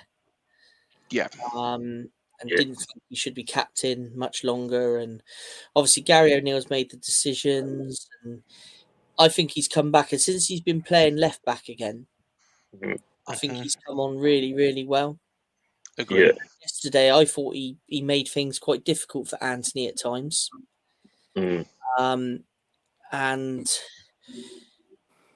even my father-in-law said, who's a Man United supporter, watches them all the time. He even said to me, he was quite impressed with how Lloyd Kelly kept Anthony quite as quiet as he could do yesterday. Yeah. So I just thought, he needs praise for how he's come on and how he's played since he's gone back to left back, because I've always said he's a great left back. He's a good footballer. Yeah. But for me, he's not a centre back. And if you look at his recent average scoring, this is from SofaScore. I don't know if anybody has that app. Look at his scores. 6.8 in the Southampton win, 7 in the Leeds win, 6.3 in the Chelsea defeat, 7.2 in the Palace defeat, and 7.2 yesterday. And he scored an average on that app at 6.8, which I think, you know, A are some bit good low. scores. And there's also the attributes there for last season and this season. But I just think, that we've got to give him some praise. I mean, I know there's a comment just come through here from Paul in Oz, which is absolutely Spot on. spot on. He has improved, but he does still overhit his long balls. He's not quite got the judgment on the long balls. That's absolutely right. But he did have a great game yesterday, and he has improved a lot. So I just think, wanted to give him some credit really on that. Yeah, I think you've hit the nail on the head. Left back is his position. Centre back, I don't think he ever felt natural there. I think when he lost the captaincy, yes, it was a big call to make. This is why Gary O'Neill deserves a lot of praise, because that was a really, really difficult call to make. But Neto is a captain by trade. He's, we've had this conversation as well before, with regards to making goalkeepers captains. And personally, I'm all for it. I think what Gary O'Neill did was really, really good, and I think he's taken the pressure away from Lloyd. There was a lot of pressure on him, especially when the Burnley game he was awful. And I remember doing a video which actually was very well viewed, for Cherries Extra, and I went into just where he just completely struggled. He was a completely different player that day to the games last season. I can't. I just personally think by lifting that burden, Yeah, not a burden, it's an honour to captain your team, but I think it became a bit of a burden for Lloyd. And I think by lifting that away from him, and he can just concentrate purely on himself and his own game, is the reason why we've seen the improvement in him. agree. And also by playing him in his natural position, I think has also helped. Yeah. Exactly. Yeah, go ahead. Sorry, Matt. No, sorry, Manny, you carry on. No, please. I interrupted your train of thought. I'm really sorry. Please go ahead. No, Manny, I was only going on to the next slide, so please take it. Yeah, take because the floor, you did say that you wanted my opinion on the Kelly issue, and obviously, one thing which was really crucial was that the disrespect and arrogance which was shown towards Tyrone Mings, of course, a former Cherry by Steven Gerrard, was not shown to Lloyd Kelly in this case by Gary O'Neill. The decision to remove a player as captain is always a very sensitive issue, and it has to be done carefully in such a way that you don't further antagonize your player if you really do value him as a part of the squad. What Gerrard did to Mings was absolutely despicable in and of itself, and I think it was a symbol in many ways of the struggles that Aston Villa were enduring under Gerrard. He had to leave, and of course now that Unai Emery has come back in and completely changed everything and gotten them to within touching distance of a European spot. I think the Europa League's a bit far away from them now because Brighton's goal difference is absolutely out of this world. It would take an almighty freakish goal swing. I mean, it might not be impossible given that their last matches are against Aston Villa and Manchester City. So conceivably, they could concede a total of about maybe 8 or so goals, and end up losing out by virtue of goal difference. But still, back to Villa. Emery has reintegrated Mings more respectfully. Of course, John McGinn is now captain, but Mings is performing better than ever. And it's the same thing with Lloyd Kelly. And again, with regard to the positional change, it just might be that certain players are more adept at playing in a particular position than elsewhere on the field. So The best part about moving him to the left back position is that with JZ, I will not honour him with that nickname, leaving. You now don't really have so much of an emergency at left back because he could very well play there next season. Now, Absolutely. if you decide to move Kelly at left back, and I don't know if Jackie Stevens will be staying at the club. Obviously, with Southampton relegated, they still have the final say on him. But if they do decide to sell him to you lot and let him go just down the road from Southampton, as it were, then you do have a more than decent defender. I'm a little bit surprised that you might want Mepham off, but maybe there are some deficiencies in his game that might not be suitable at the moment. So I like what you were saying about Zabani and Senesi being potentially your starting centre backs for the following season. It could very well be that the circumstances dictate that you might have to play a back five. But with Kelly coming in at left back, if that's the case, then you don't really have to worry about necessarily getting a new left back unless you might want some cover. So I think you've also got to look at that advantage as well. Yeah, Yep. absolutely. Yeah, cheers for that, Manny. The next one, though. Just before we Oh, go on yeah. to that, I will just flash up this comment as well from Andrew Williams. Good close game yesterday, Craig. Congrats on a good season for the Cherries, and thank you, Andrew, for joining us. So there we are, Andrew Williams there. Go on, carry on, Matt. No, it's fine. No worries.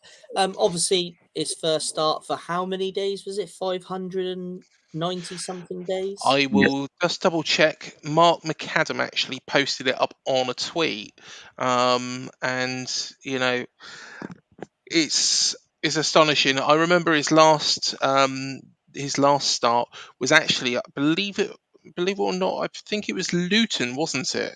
Back September time last season. Am I right in thinking that? Was it definitely against Luton? Was it Luton away when we lost 3-2? No, Luton at home. Was that Luton when we at won home. 2-1? That was when we won 2-1. Yes, yeah, you're right. 598 days. So yeah. Him and Eck. I thought it was Luton away when we were 2-0 down. We come back 2 and they scored a last minute goal.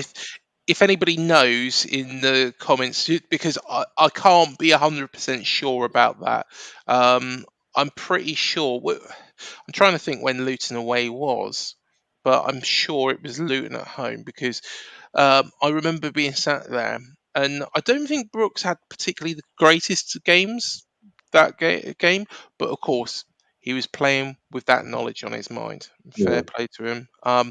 You can't expect anybody with that knowledge to have a decent game at all. But it was great to see him back in the shirts, wasn't it, guys? And Matt, what did you make of Brooks's first start?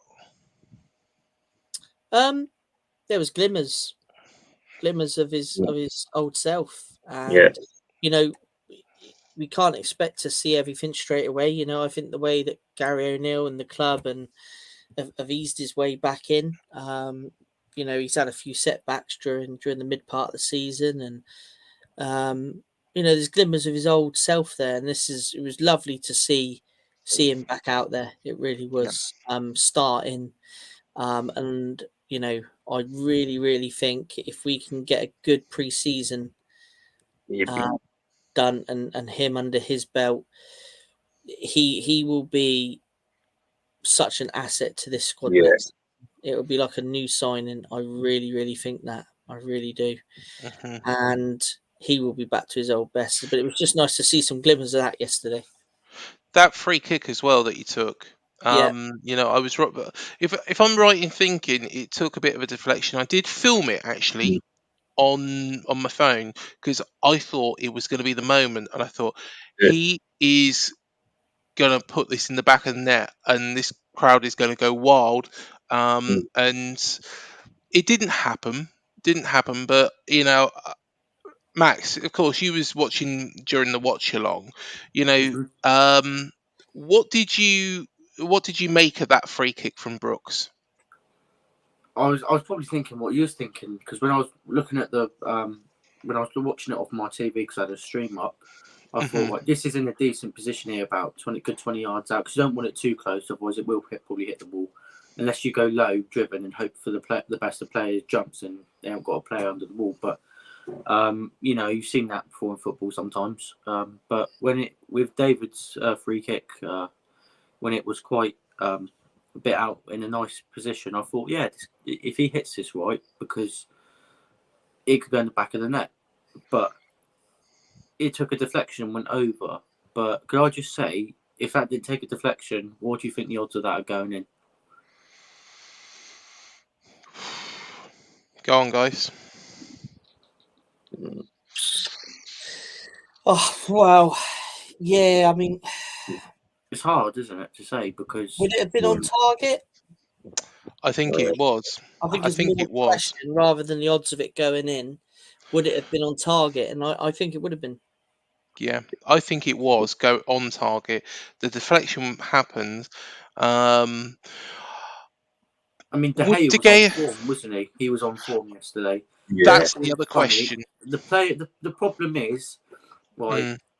if we were to score late on in that game, right, it would have been Kiefer Moore with that 1-on-1.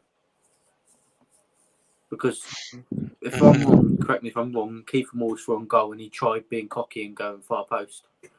Yeah. And Yeah, De but Gea didn't even have to move; he just had to stick his leg out. yeah, we're But with obviously that, on the Brooksy subject, though, aren't we, at the minute, rather than talking about like Kiefer Moore. personally, if that deflection hadn't have happened, I think yes, it would have been on target. But I think personally, I think De Gea might have got to it. I think Yeah, that's what would have you're happened. probably right, Craig. To be fair, you're probably right. Comment here from Paul again. Saw some of the old Brooksy yesterday when did some great turns and passes, but an arrow was right. Agree. Totally agree with that. I think an hour's right, and it'd be nice to see him for an hour again at Everton. Yeah, Yeah. definitely. I do love this from Paul as well because from the first one, Brookside. Sorry, guys, prefer Corey. To be honest, I was an EastEnders man. To be fair, you know, I think it was for the Slater sisters. Yeah, I agree there, Liam. None of them. To be, But as we all know, Craig was in a soap Emmerdale as Paddy. Anyway, the one that I don't ever watch. That is. Let's see what Mr. O'Neill had to say. Do you want to take it away, Craig? Yeah, go for it. So David Brooks earned his right to start today, and it's not a friendly, and we were very competitive. For his first game back after such a long time, David showed some great touches. Pre-season will be big for him, but I'm delighted to have him back. He will be a good option for us next season. Completely agree. He's going to be like a new signing next season. Will he play against Everton? Undecided. I reckon Rothwell might come in if he's fit, but I think that Brooksy was, showed some real good touches and was very very competitive. Of course, he did have that game for was it the under-21s where against Portsmouth where he got a hat trick. Yeah. Yeah, And that's right. yeah, and I think he will. I think he'll be back to his best. He's dedicated enough. He is driven enough to think, right, okay, he's gonna get me back to his best. He will be, without a shadow of a doubt. Yeah, yes, absolutely. Yeah, lovely to see, and Yeah. roll on next season when we can see some more of him again. Most Absolutely. definitely. So, let's go on. There is one more thing as well, isn't there, to look at, which Yeah, is should the results. we take a look at the results? Yes, Yeah. yes. Let's look at the results. And also including the player awards yesterday as well. So Yeah, let's take a look at the results first. Over to you, Craig. So the results yesterday: Spurs 1, Brentford 3. So a bad result again for Spurs at home. Their season is really petering out under Ryan Mason. Doesn't look like that move for Dan Juma was particularly a good one. Of course, we know the result between us and Manchester United. It's a shame we couldn't get a point, but let's be fair. Manchester United are competing for the Champions League places, and you don't go into a game with them. It's a bonus game at the start of the season as you look at it, but I think we didn't disgrace ourselves, like Mark McAdam said. Fulham 2, Palace 2. So, of course, a point apiece on Roy Hodgson's return to Craven Cottage. Liverpool 1, Aston Villa 1. Of course, Villa was 1-0 up, and then, like Bailey said, Bobby Firmino scoring on his last home game for Liverpool. So, yes, very Yeah, good result. what Bailey didn't mention, Craig, was that Ollie Watkins actually missed a penalty before. I believe it was. I think it was Ramsey who scored that goal. I don't quite Yes. remember. But had Aston Villa won against Liverpool, they would almost certainly have taken the big initiative in securing the second and final Europa League spot by finishing in sixth. What happened was that, as he said, Emery has this tendency to sort of let the team sit back a little bit and defend a bit too much. And it sort of cost them in a way because, Liverpool kept coming at them. And credit to Villa because they were able to defend quite magnificently, although Emi Martinez was once again playing the villain with his ridiculous time-wasting antics. There is a part of me that thinks that referees have been told to book him no matter what. But again, he has to look at himself and say, you know what, I can't keep getting booked like this.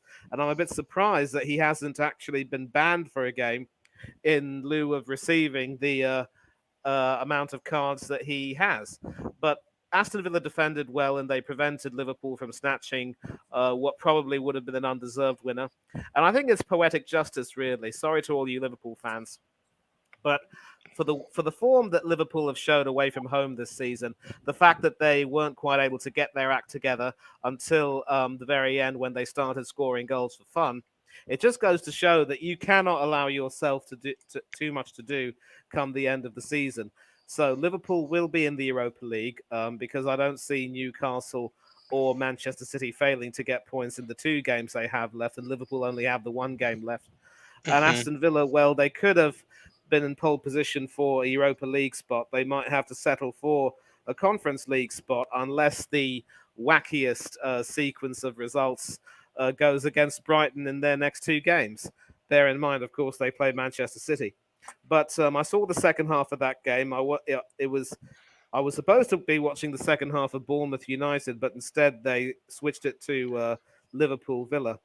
It was a good game by both teams, and I think Emery still has a tendency to get a little bit defensive at times, and that could be his undoing if he's not careful. So he'll have to work a little bit on that. But once he gets some new signings for next season and really gets a lot of the backing that he deserves and the players behind him, he will start cooking. Let me tell you that. Completely agree.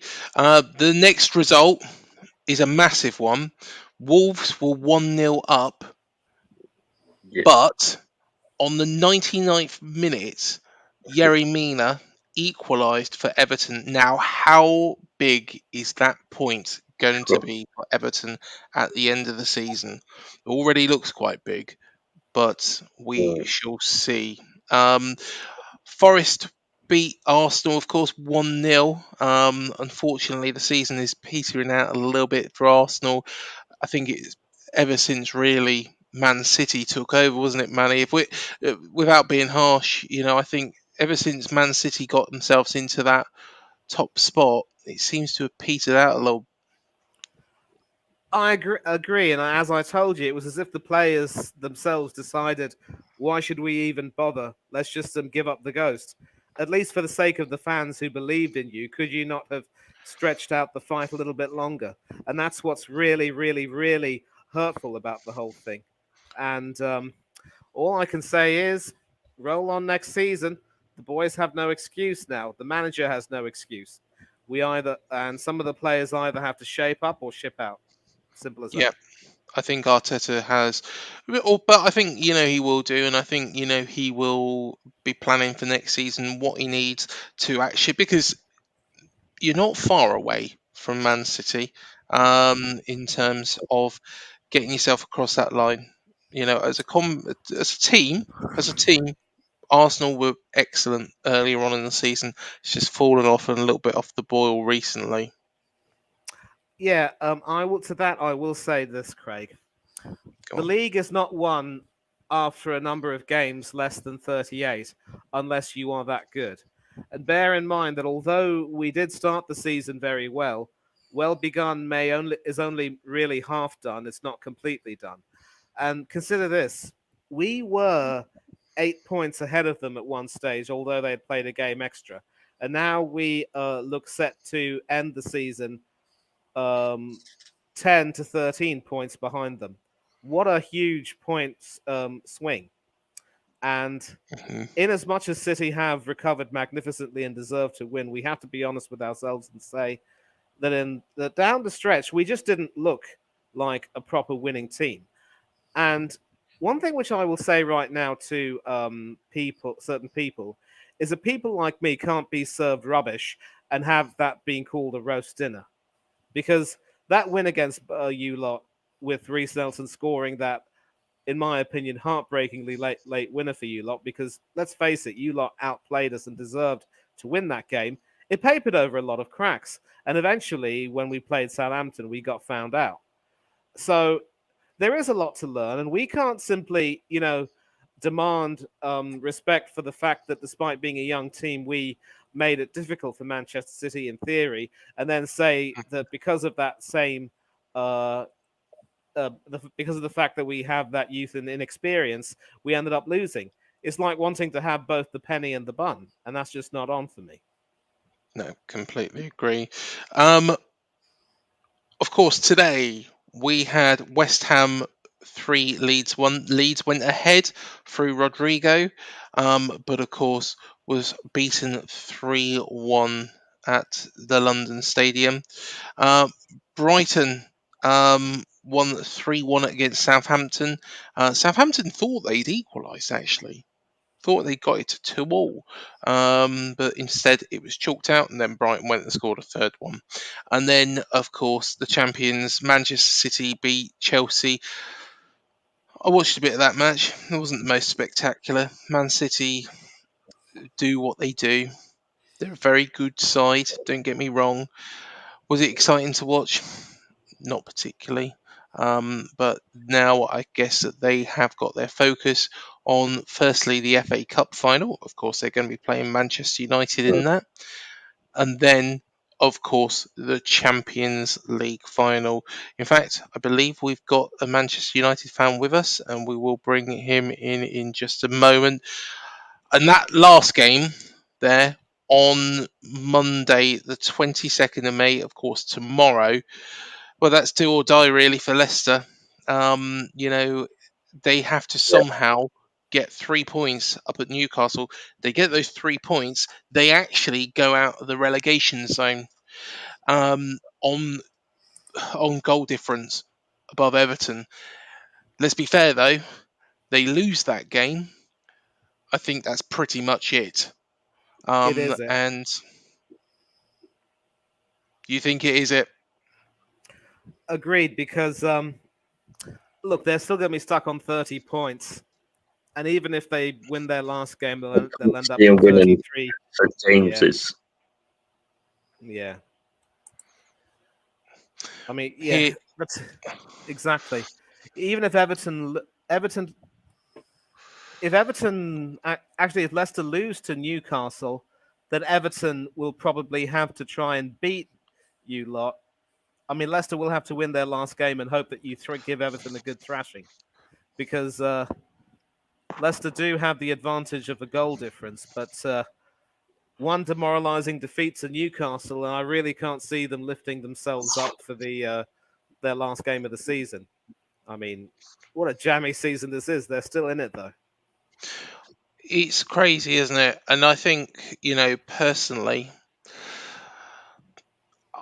you would have to say that Everton would survive. However, one thing that we need to do is, let's be honest, we don't want to drop below Nottingham Forest. No. So, getting 3 points on the last game of the season will get us to the 42-point mark. That might be enough to actually put us in 13th, and that's an extra 5 million really in the coffers, isn't it, Matt? Yeah, I mean, I said I reckon we could get 42 points, but it's going to be a tough ask at Everton. I mean, if you look at it, if Leicester were to get a draw at St James's Park, that would really make a tasty final day, wouldn't it? Yeah.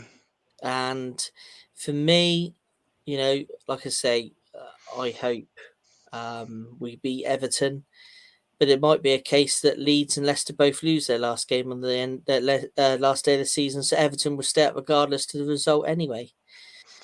It's going to be good. It's going to be interesting. I'm looking forward to next Sunday. I think, Leeds have got Spurs. Spurs are not in very good form. And that is what Sam Allardyce said today, wasn't it? I don't know if you saw it when he got interviewed by Sky. He said that, we go to Spurs and Spurs aren't playing well. So it's like he said, at the end of the day, they can get the win at Spurs, but still won't mean necessarily they stay up. This is very, very, I'm just looking at this. Now, say, for example, Everton were to get a draw against us.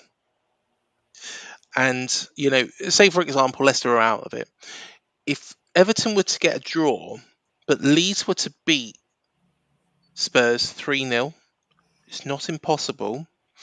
Leeds would stay up on goals scored. But personally, I think that's why, conceding that third goal could well be a killer for Leeds today.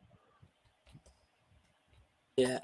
Because you'd expect, you could say that they might, score 2 or 3 goals against Spurs, maybe one in return, but to get a 3-goal difference, is going to be a huge task. Everton, the way to look at it is, unless Leicester win tomorrow, a win for Everton is going to be enough for them anyway. But yeah, I think that is really it's going to be an interesting final day of the season, and we will be covering, all of it here on the channel. We do have a Manchester United fan with us, and I am going to bring him in now. Here we have Orest. How are you doing, Orest? Yes, big up, man. Fabian, how you doing? Yeah, no problem at all, mate, and good to have you with us. So, Manchester United, of course, Champions League, not mathematically, but it's pretty much done, isn't it, really? Yeah, 100%. I think all we need is 1 point to secure it. So, yeah, I would say it's secured, but you never know with United. Yeah, fair enough, mate. Fair enough. Eric Ten Hag, and it was quite funny actually yesterday, and it was mentioned earlier on the show. Ten Hag actually walked past me whilst I was speaking to Mark McAdam yesterday, but he's done a pretty decent job. But at the start of the season, there was that 4-0 thrashing by Brentford. I watched that game, and I thought Man United were awful. I thought they were awful that day, and I thought, what is going on? This, but it's like a completely different setup now, isn't it? Yeah, 100%. Obviously, a lot of pundits on Sky Sports saying that Ten Hag, this and that, he's not good enough. So after the Brentford game, and then he just turned around. He's had obviously a lot of situations to deal with. Obviously, Ronaldo one, and Jadon Sancho. So yeah, there's been a massive turnaround. But yeah, Ten Hag's done a brilliant job for me. I would have never thought that he would take us to 2 finals and secure top 4. So yeah, he's done a massive job. He's done a massive job. And so at the beginning, it wasn't that good for the first 2 games. Wasn't that good, and then he made obviously players run, and he ran himself in the train station. So yeah, he's turned around massively. I'm going to throw something out there now because, of course, there was one player that was at Manchester United earlier on in the season who he made quite a bold decision about to get rid of, and that's Cristiano Ronaldo. It looks like it's the right decision. You know, did Ronaldo ruin his legacy at Manchester United? And secondly, you know, do you think he was a disruptive influence that, Manchester United have got better since he's gone? I won't say ruined his legacy, but I think the interview for me, I think it was enough for United to get rid of. Hadn't he not do that interview, then it would have been perfectly fine. But obviously, that interview, when they called out Ten Hag and the Glazers, and then they knew that they had to rip up his contract because our owners, they don't like when people speak about them. So Ronaldo, the thing is, I feel like he caused a bit of disrupt in the dressing room because there was a lot of sources close to the club saying some of the players have given up, and some of the players they found Ronaldo disrupting in the dressing room. So I backed Ten Hag on this decision for him to remove Ronaldo. But if it's ruined his legacy, I wouldn't say so. But at the end of the day, I'm backing the manager. So yeah, we had to end this contract early. So yeah, just it is what it is. And Casemiro, his goal Yeah. yesterday was fantastic. Since he's come in, he's been outstanding, hasn't he? Really. Of course, yeah, of course. I mean, other than those stupid red cards he's got recently, Yeah. he's been fine. He's been fine. That goal, that was a brilliant goal. To be fair, nice little overhead kick in. Yeah, it's just that we missed the season for a long time because we've always had McTominay and Fred. So it's good to have a player like Casemiro like that. So yeah, I'm happy with him. Yeah, fair enough. Anthony as well, and he's been criticised by quite a lot of Manchester United fans, hasn't he? But are people starting to warm to him because there's a real talented player in there, but the attitude seems to be a little bit off the boil, so to speak.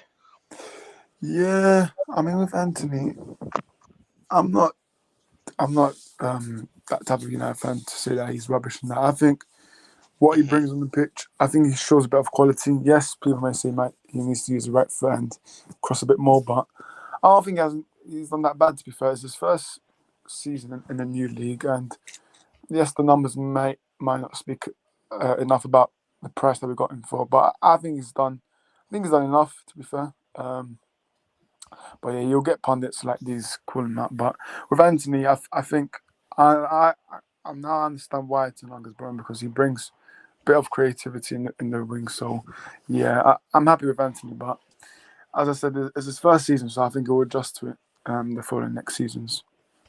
Yeah, definitely. Well, what we're going to do is we're just going to go on to our Player of the Season awards for a moment, a rest. But we will come back to you in a moment, and we'll just talk a little bit more about the game and just sign off on that. But Matt, fire away with these Player of the Season awards. Okay, so for those that don't know, Daily Echo Mickey Cave, AFC Bournemouth Player of the Year 2022-23 award went to Jefferson Lerma. Yeah. Which I am not surprised about at all, to be fair. Of course, my Player of the Season. And he's, which we'll see very shortly. Yeah, and Max's. Player of the Season was Neto. And then the Junior Cherries Player of the Season and Goal of the Season went to Marcus Tavernier. Yeah. Which obviously we know That which strike club- against it was the strike against Fulham, wasn't it? Yeah. Yes, certainly Yes. was. Certainly was. But yeah, just to quickly recap, we do have the Up the Cherries in all departments Player of the Year 22-23 vote live now on Twitter. And the way this was done was that 4 of us from the channel have picked our favourite player of the season, and they're the players that we can now vote for on Twitter. So yeah, Sam Harrison, he chose Dom Solanke. So if you think Dom Solanke is your choice for the player of the season to win the Up the Cherries award, then jump over to Twitter and give it a vote. Obviously, as Craig's just said, I was going to say you've changed Sam's picture, and that looks really, really professional. Look at that. It's like, yeah, there we are. You can tell proper professional there. that's only Ready because for a hard day at work. no, that's only because he didn't like the picture I used the other day, so he actually personally sent me that one. To use any pictures of me now, this is the one to use. Craig and Max, they both went for Jefferson Lerma. We are hoping to sort a little trophy out for the winner, and hopefully somehow Craig will arrange for the trophy to be presented by to the player. Yeah, He's got some I connections, so I do look like Paddy from Emmerdale in that picture, yeah, you're doing and yourself no favors I at all. know. So, And hopefully Max won't watch this bit, but have you ever seen? Is it Angry Lad or Angry Boy Angry or Kid. something? Angry Kid. That's it. Yeah. That looks like Max in that picture. Well, now we've stopped with our celebrity section of the show.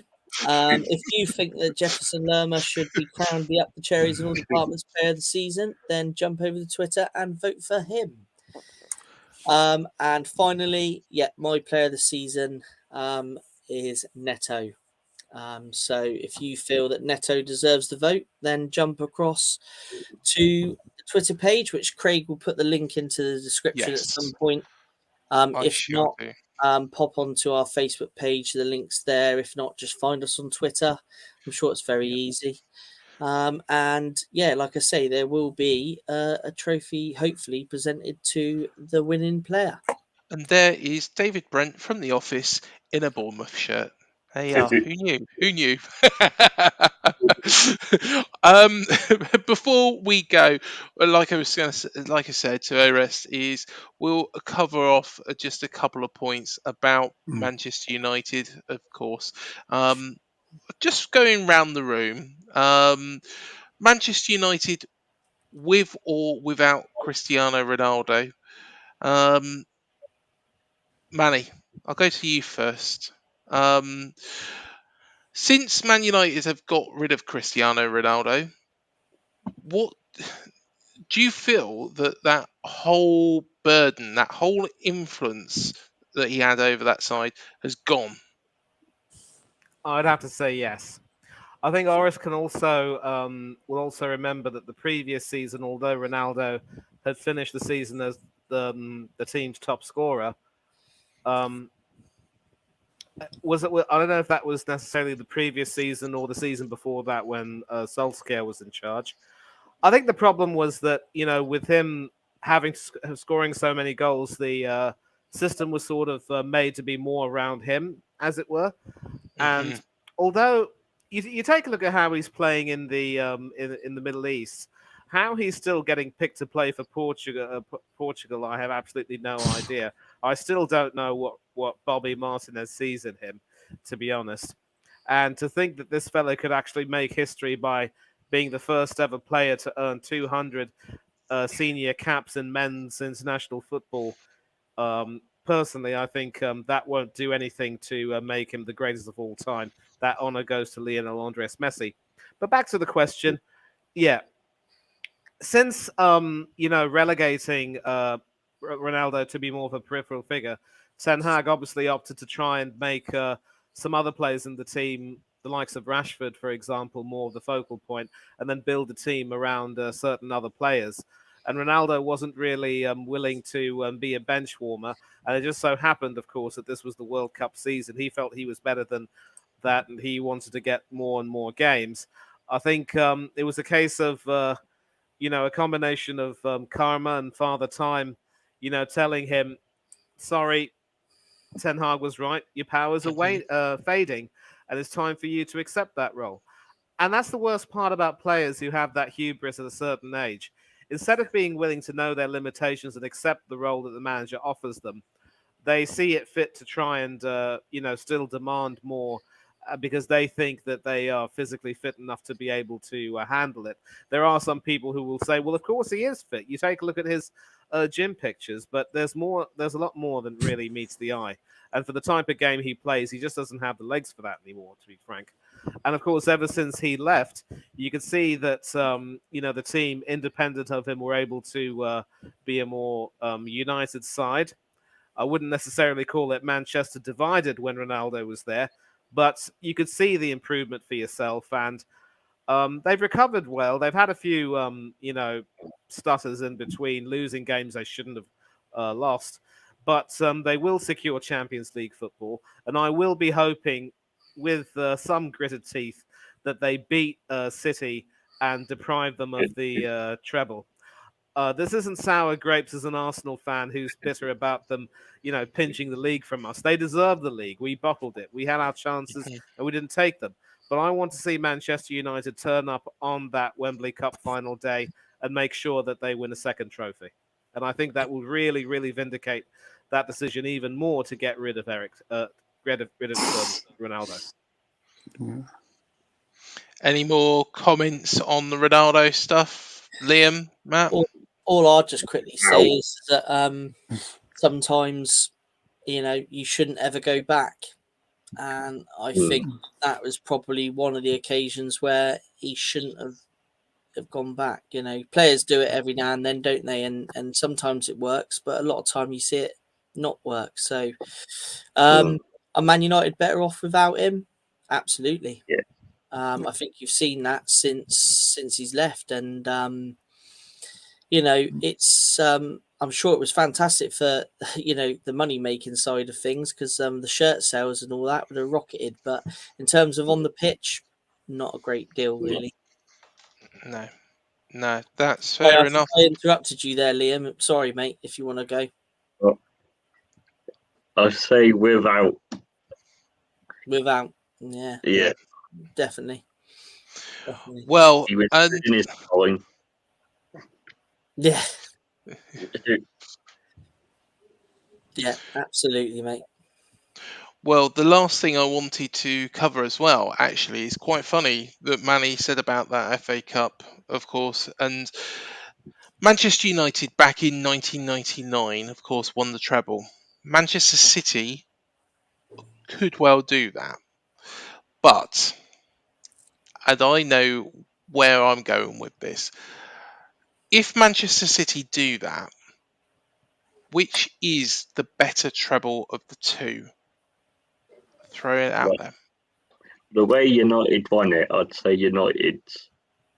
Yeah, I totally agree. I'm going to sign off now, people, because I've got some bits to do. But I totally echo what Liam just said there.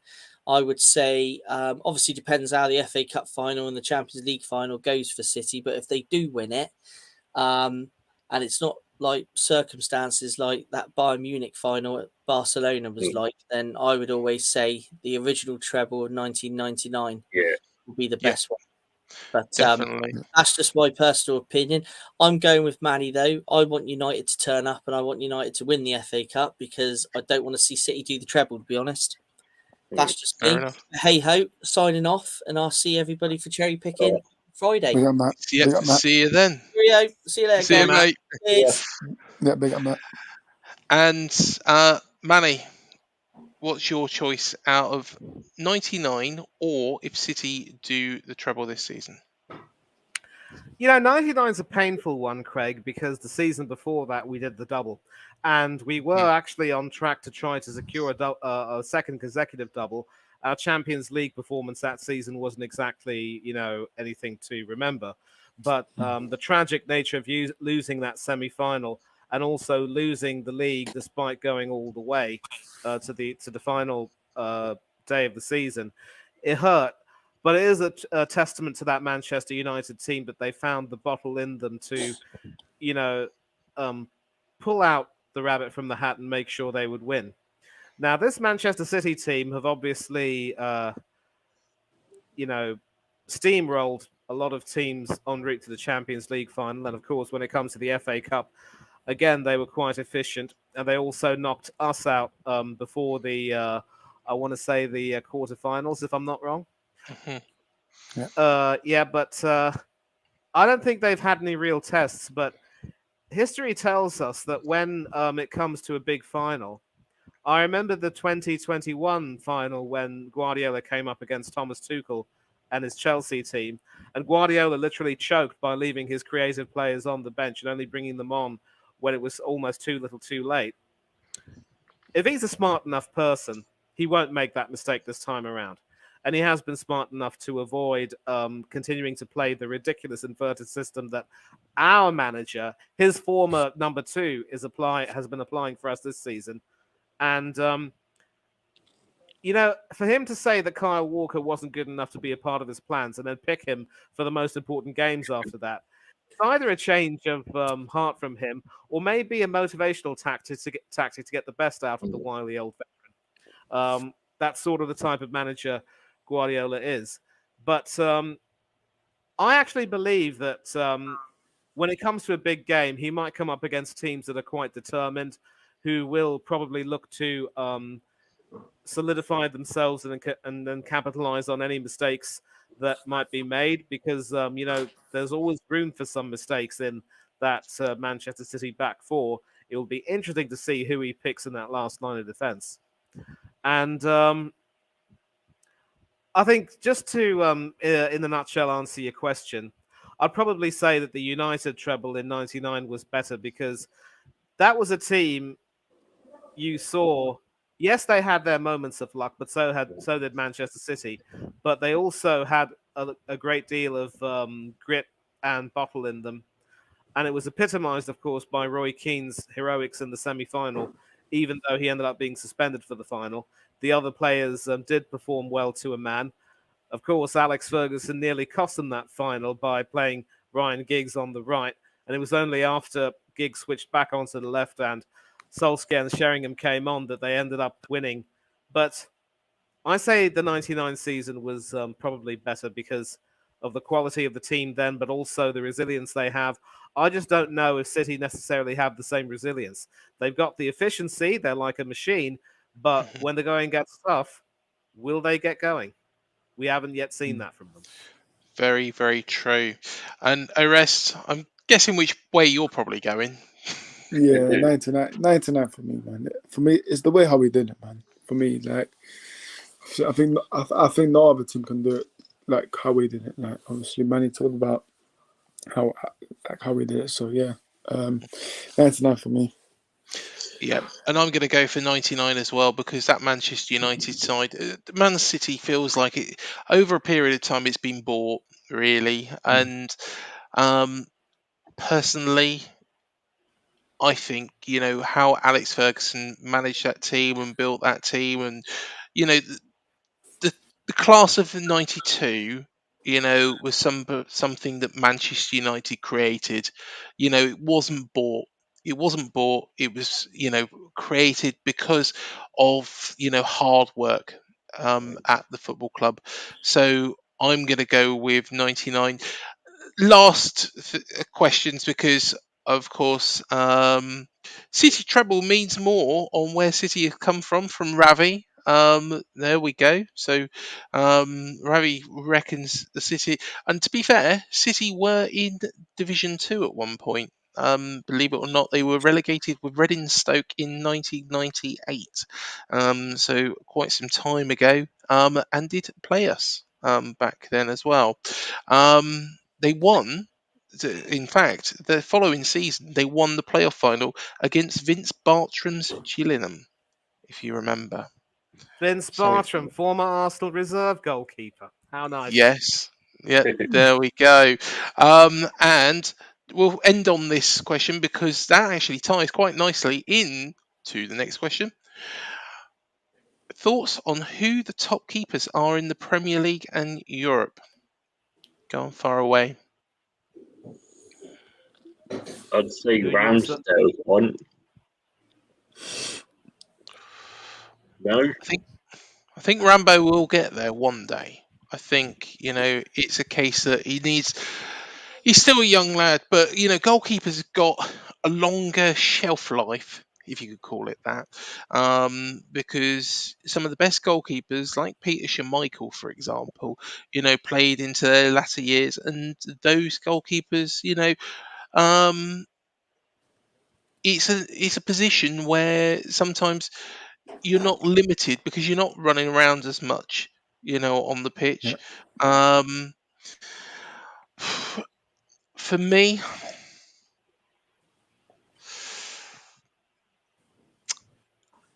to be honest, I struggle to think really at this moment in time. There's no goalkeeper, there's not a goalkeeper that I would say stands out like a Casillas. Emi Martinez did very, very well at the World Cup. Alisson's an excellent goalkeeper. They've all got their mistakes, though.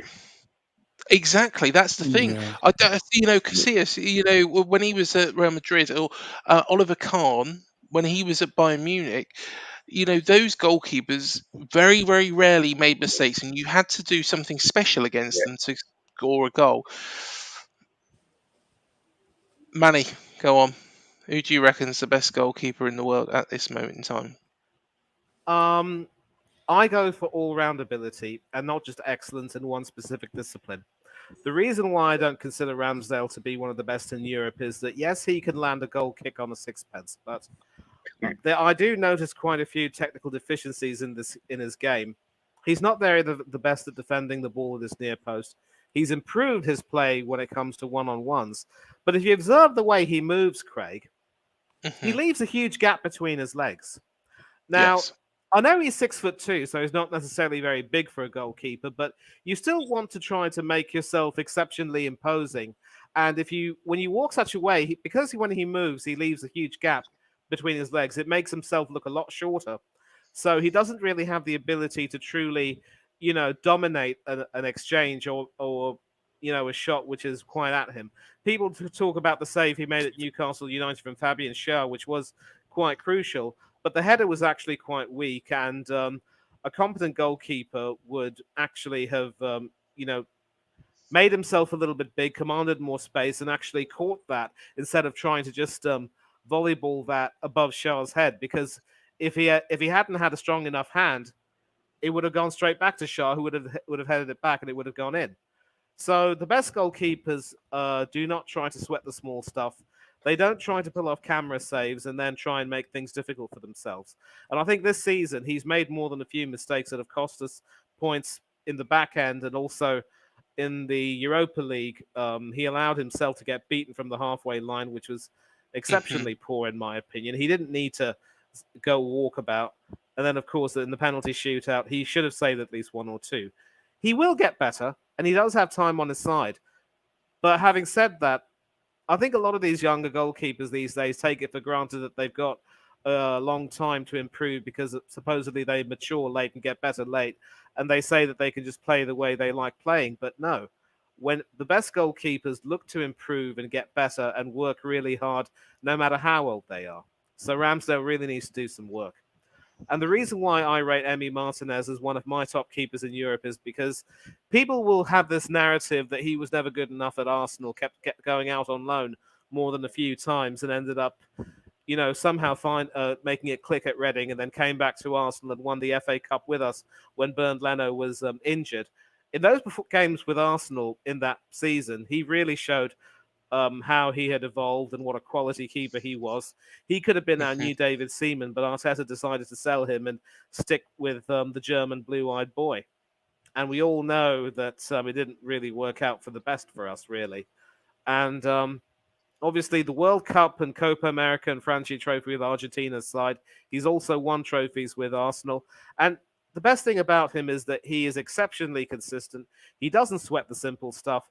Perfect, old school all round goalkeeper. A beast on crosses.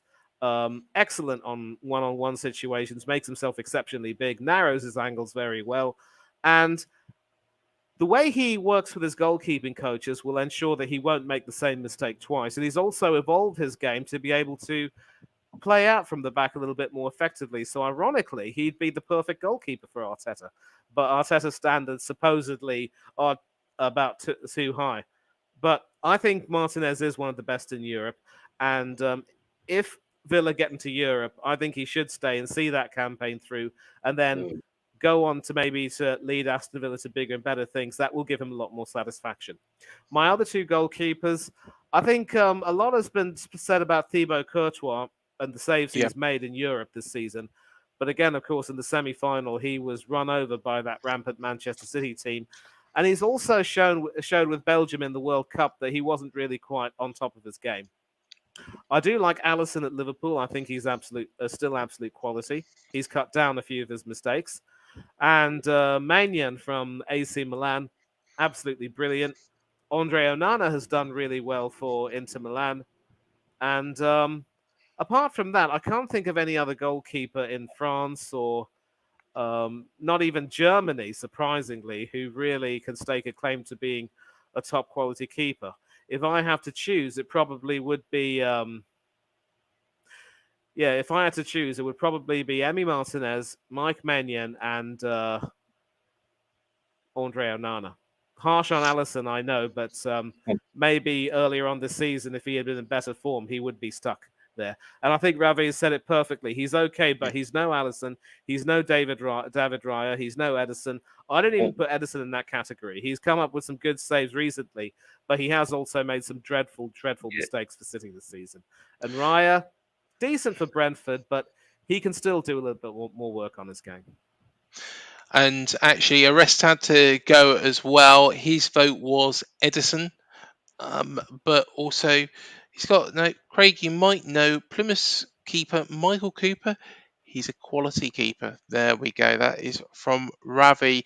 I think we better wrap it up there. So, Liam, thank you again so much for coming on. A pleasure as always. Up the cherries, and I'm sure you'll be here for the Everton free for all, won't you? Yeah. Excellent. We'll do that straight after our watch along as well. Might be a little bit of a 10-minute break between it. We might do it all as one whole long video. We might do it as two separate, so the watch along and then the free for all. But we will let you know. But thank you again so much for coming on. Cheers, Liam. And then there is two. And actually, just before we go, there is going to be a new style for next season. Drum roll, please. Here we go. Bosh. There we are. That is what it is going to be looking like next season. New font, new style, new everything. We like to mix it up. The thumbnail's probably going to be the same, so everybody can expect that. But yeah, it's not doesn't look too bad. I think it's fresh. Have to mix it up every season. Not too shabby. Not too shabby. I like it. Exactly, mate. Exactly. Well, Manny, you will be here for cherry picking, I'm sure. Yes. Wouldn't miss it for the world. No, I wouldn't. You know me well. But yes, guys, thank you so much for joining us. Like I say, we will be back for cherry picking. We will have a special show coming up this week as well, which features about potentially a new team in the Premier League. Well, there will be a new team in the Premier League. One that will be returning since 2001, and one that hasn't been here for a long time, and has been relegated all the way to the National League and all the way back up if they win promotion. You know what we're talking about, the Championship playoff final. Will it be Coventry? Will it be Luton? We'll find out. Of course, we'll have our Everton preview as well. That will be coming very, very shortly. But until the next video, up the cherries. and we'll see you then. Thank you for joining us.